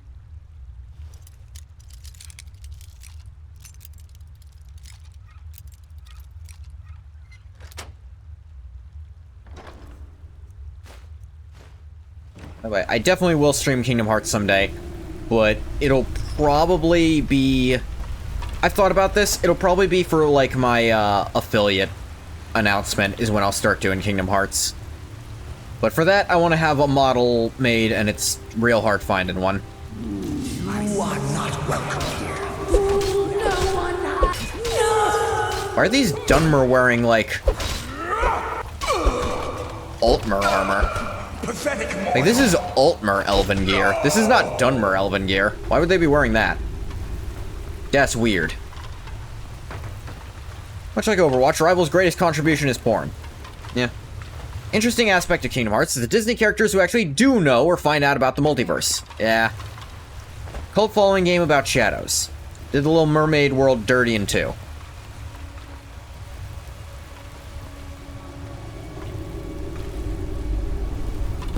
Crown of Berenzia. KH2 and 3 lean more heavily in the don't tell anyone clause. KH1 in specific examples do let it slip, and I think those instances are interesting. In KH1, the veil is a little lower because there's a bunch of worlds that have fallen to darkness, and in Traverse Town, you know a bunch of people who are, you know, from other worlds because they've been locked in Traverse Town. Triton knowing about the Keyblade in other worlds already super neat, because how did that happen? Like, I can believe with Triton, it's like, he's a god. He just knows because he knows. Though, if they had followed up on that with Zeus, it would have been really interesting. Like in Hercules, if Zeus had been like, "Oh, Keyblade, haven't seen one of those in a long time." There was a theory before Birth by Sleep came out that Atlantica was going to be a world there, so that Triton could have some backstory for that knowledge. But that theory never really panned out because there's not really a Little Mermaid prequel you can do. There is the Little Mermaid prequel, but it's just Underwater Footloose. Okage Shadow King. You ever play it? I have played Okage. I didn't know there was a sequel to it. I actually really like that game. I might play it here sometime, because I like it a lot. It is a very interesting narrative that I don't want to spoil here.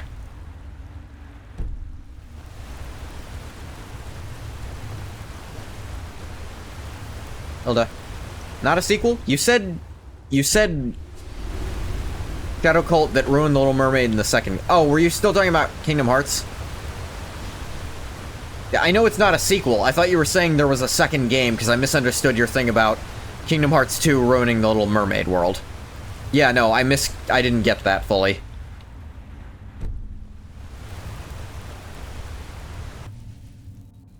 The gods knowing would make sense. Like in Kingdom Hearts 3, you could definitely buy that Tia Dalma, aka Calypso, and Pirates know Sora is from another world. Yeah, because she recognizes the Keyblade basically off-rip. And she's like, "Hey, got a magic key. Use that to free me." She doesn't call it by name, so maybe she doesn't know its proper name, but she recognizes it. I like the idea of these higher entities just being aware.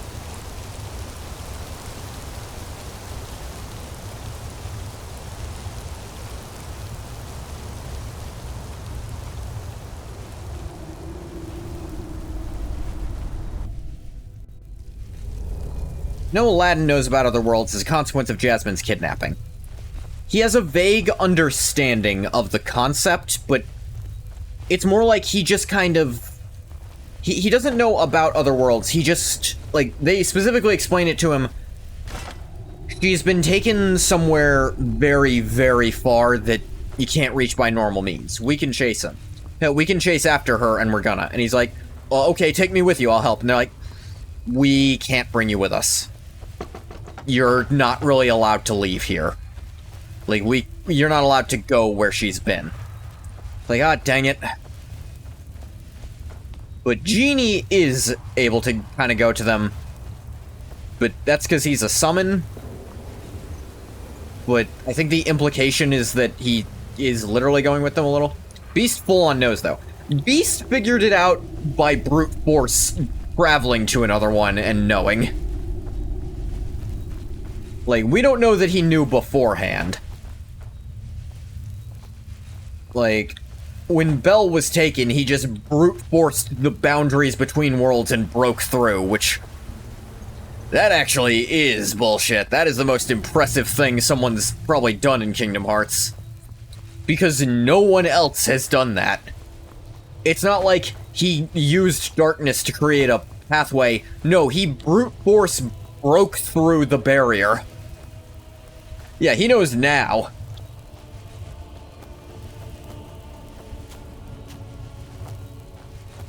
And, like, all the princesses know, or at least all the old princesses know, just because they've been. Let's see, who else knows? Scrooge McDuck, but that's because he's a businessman, and there's business opportunities across the multiverse. Yen Sid knows, but he's also a Keyblade Master, or former Keyblade Master. He doesn't use the title anymore.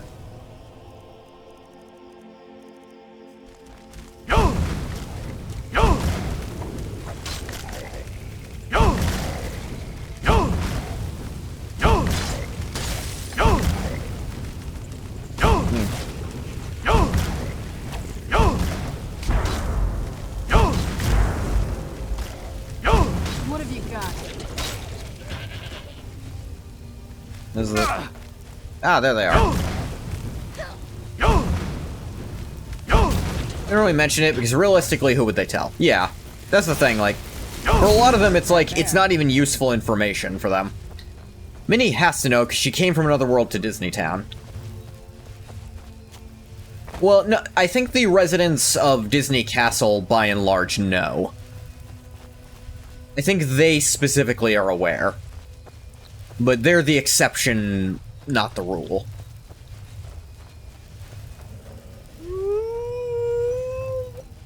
Well, interesting how Minnie Mouse doesn't count as a Princess of Light. She's not a marketable Disney princess. Where'd you come from?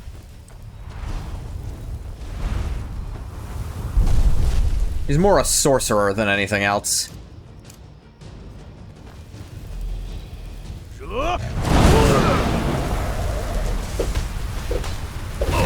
Come on, big guy.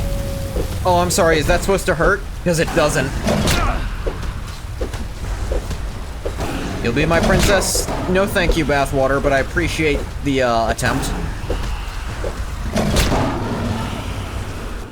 Definition, she has more darkness in her heart than someone like Kairi. Yeah? Yeah?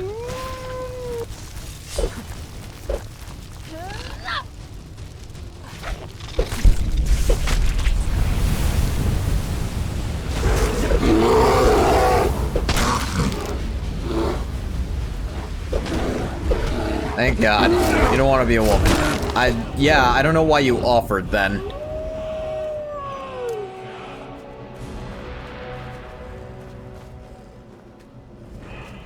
Never should have come here. Someone Where'd you come from?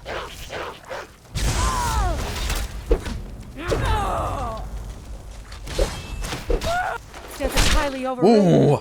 Knee to the chest and over the shoulder. Hell yeah. For the greater good? That sounds like Tau speak. Filthy Xenos talk. The wants of others supersedes your own? We're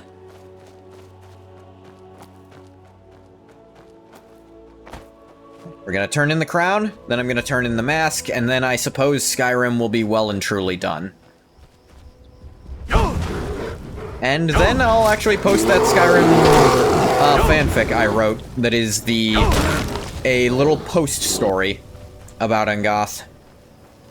I'll put that somewhere for all of you to read.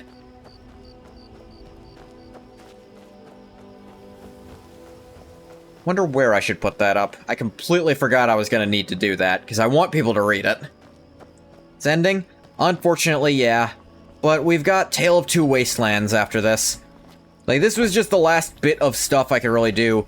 Other than, like, grinding up my level to go fight the Ebony Warrior, there's really not much else in the game.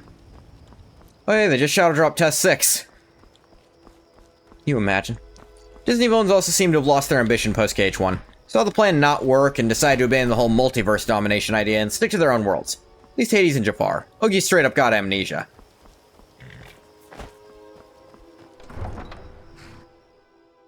I mean, with Jafar, it's like...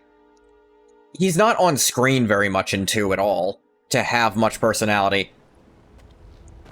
With Hades, it's like... Hades actually has very specific ambitions. He wants to just fuck over Zeus, and that's about it. Like, what he does after that, whatever. Like, maybe once he rules then he... once he rules his own world, then he can maybe focus on looking to other ones. Moral case for Serana's humanity? I mean to ask, what was the whole epilogue inspired by your argument Serana should be cured? Moral case for Serana's humanity. It was largely inspired by my discussions with you about it, yeah. And also about how you thought she could be in the future. Like, yeah, you were a large inspiration for the setup. Quilla has read the story. Because he was my, my beta reader for it. Need a few spare septums? I got the cure right here. I found the crown. I knew you had it in you. After all, finding the stones was no easy feat. Well, I'm not one to welch on a deal, so here's your reward. Hope you put it to good use. I know I have. Prowler's Profit added. Hey, I still have plenty of work to do here. We can go look at it. You are the test consultant, absolutely. I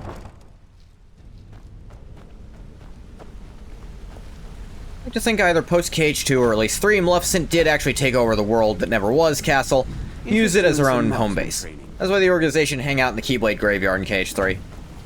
I think that world actually completely fell to darkness because it was too close. Yeah. By the way, you'll notice there are 25 stones in this, even though I only gathered 24. You can activate it, but I don't think anything happens. Smug Fairy actually stole our castle. Damn it, Todd. Yeah. On that note, we're gonna go out to the mask location, put in the last mask. Just because. See you again, friend. Hey, what's up? Or maybe, but you mean the castle. Like, she specifically saved the castle. That'd be pretty funny. Oh god, Barry wore this. Wow, that sure is something. I've always heard about.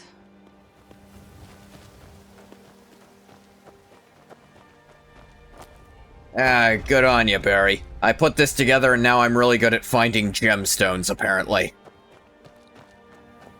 I don't know how the fuck that works.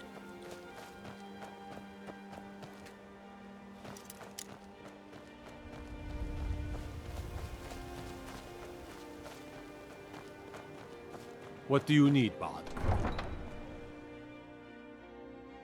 Hello, not Harkon, because you look very different from him, but you're wearing the armor. I actually found 24 gems scattered across an entire province. Yeah, I mean, you just be good at finding gems in general now. It's a conceptual boost. Need a ride? Yeah, but I forget to wear. Fuck is Labyrinthine again.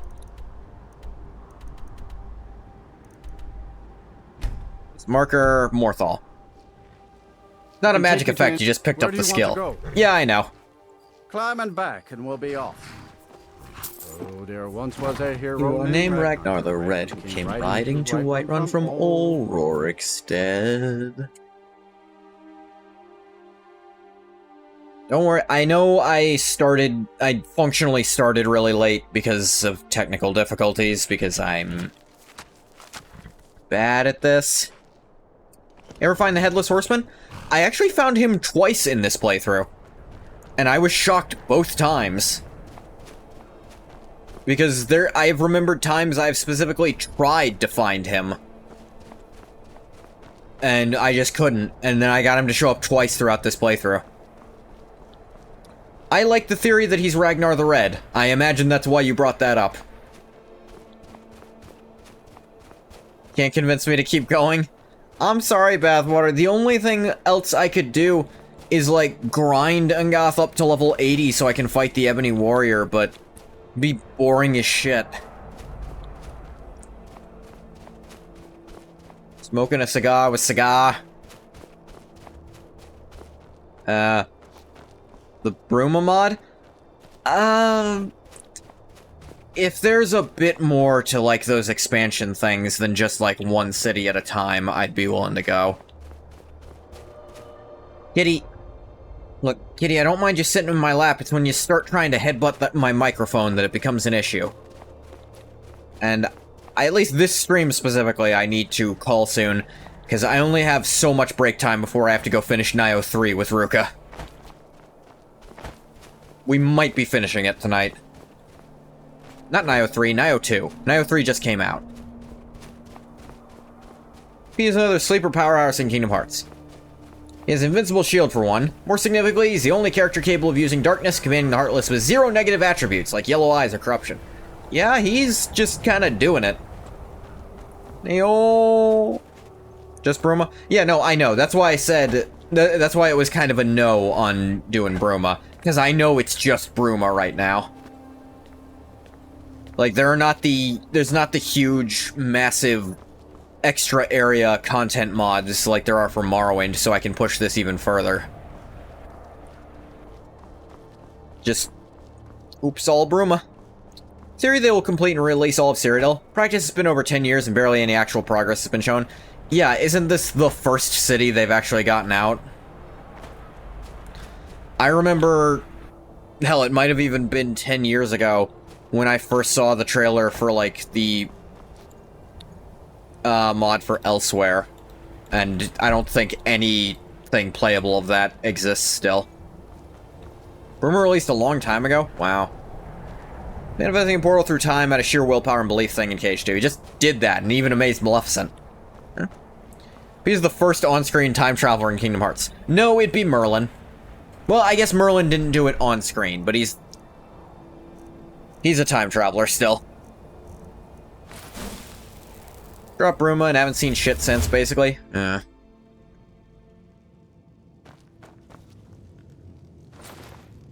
we go. We get Konari. Unique one with tusks that I think looks really cool. What does Konari do with this mod, I wonder? Scouts are 25% stronger, last 50% longer. Enter combat, summon a dragon priest to your side. Wow, that's a way better reward than the default one, which just heals you once a day.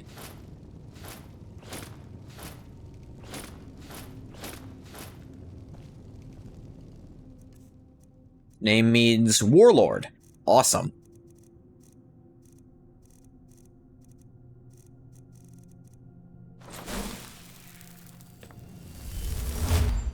Heard things about their internal problems too. Don't expect much out of those projects, though they are still technically alive. Noted. Too bad as an Argonian, Ungoth can't wear it. Taught to avoid these. It's not... yeah, and I didn't want to fuck around with that mod that tries to add them to your waist, because it's part of a different mod that I was very iffy on. But...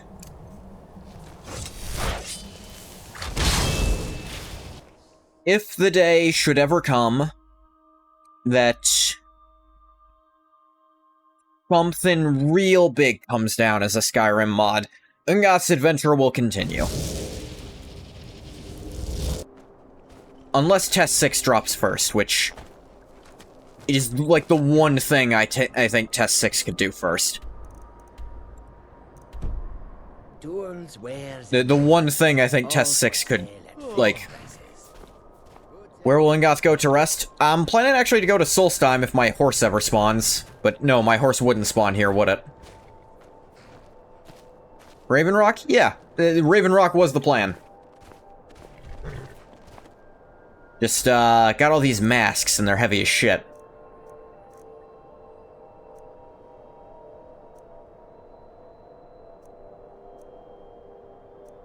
Same with Chrysamere, but these are really adding up. So sad the Elder Scrolls are over. I know, we're forgetting the Adventures games. Yes? Alright, let's see what you have. You carry Chrysamere for me for a minute. Just until we get where we're going.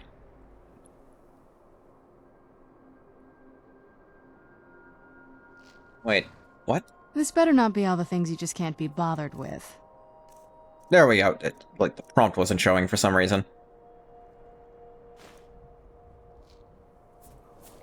Gasp.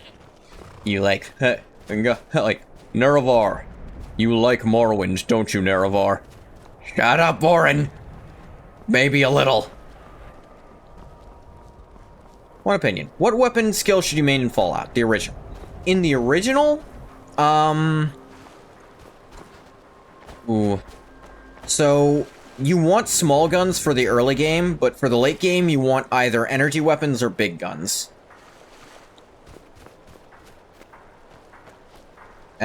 Big guns are more available, but energy weapons have the strongest weapon in the alien pistol.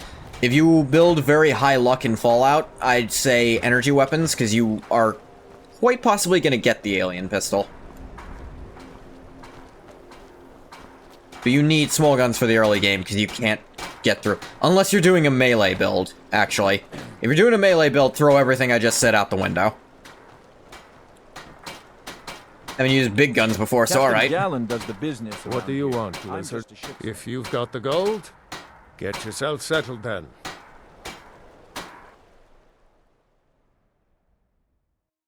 Though I don't think melee is that good in the original Fallout. I might be misremembering. I mean, if you cheese power armor early, any build will work. I'm just a ship's mate. Yeah. While Elder Scrolls Adventure ending, I have mentioned this. Fallout is still going to be lore-tied to all of this. What are your thoughts on the removal of big guns in New Vegas? On the one hand, putting it all into just one gun stat makes some amount of sense.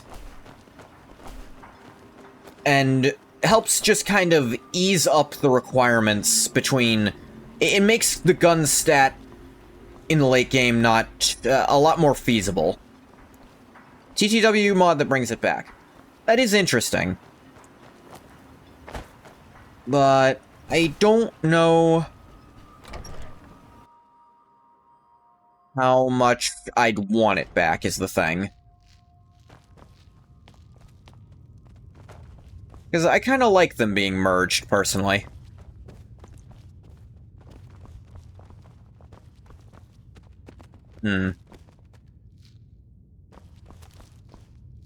Well, suppose there's really only one thing left for Ungoth to do. Put that back on. Forgot I took it off.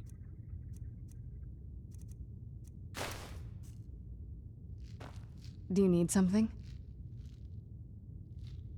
Huh, weird. Ah, whatever. Smell that ashen... smell that ashen air, Nerevar. Couldn't you just drink it like must? A little, yeah. I won't deny the place grew on me. And Ungoth is going to sleep for the first time in over a month. He just does that sometimes. But, as I was saying, that is going to be the end of our Elder Scrolls adventures for a while. Need to check out that Doom Fallout game? I don't think it's released yet. I saw the trailer for it, but I don't think it's out, is the thing. But, as I said, I do intend for the Fallout playthroughs to still tie in a little narratively to these. So if you're a fan of Ungoth and his story, well, you're not going to be seeing Ungoth around, but you're going to be hearing from what happened afterwards. Because, the game just crashed? No, I've tabbed out and it paused. Because I decided Ungoth sleeping will be the last frame of this story for now. You missed that, Saurian? We all will. The only ways he'll come back... The only way I really see him coming back is probably in Test 6. Maybe in... Is Ungoth becoming the Dreamer? Nah. This is just him resting. Finally earning rest, because the world is pretty safe at this point. He can take a break. Without guilt. He's not becoming the Dreamer because there's no coming back from that. But someone else might be taking up a bit of Ungoth's mantle. Is Serana going to give him vampire cuddles? You can read the post-story to find out the answer. Quilla's already read it. Someone from this world, not gonna say who just yet, will achieve something, will follow a path a bit further than Ungoth has chosen to, and decide to begin traveling to other dreams. And the closest dream to this one is that of a world weirdly close to ours, where the bombs fell, and the world was destroyed, but it lived regardless. So tune in next time for A Tale of Two Wastelands. Ah shit, not the hero of Kvatch? No, Legathog is not returning. I did consider Legathog returning, but no. I decided Legathog's character arc, it's best to end where it's still tragic. There is no escape from being Sheogorath. Unless there is. Legathog is busy doing the fish stick. It's a very delicate state of mind.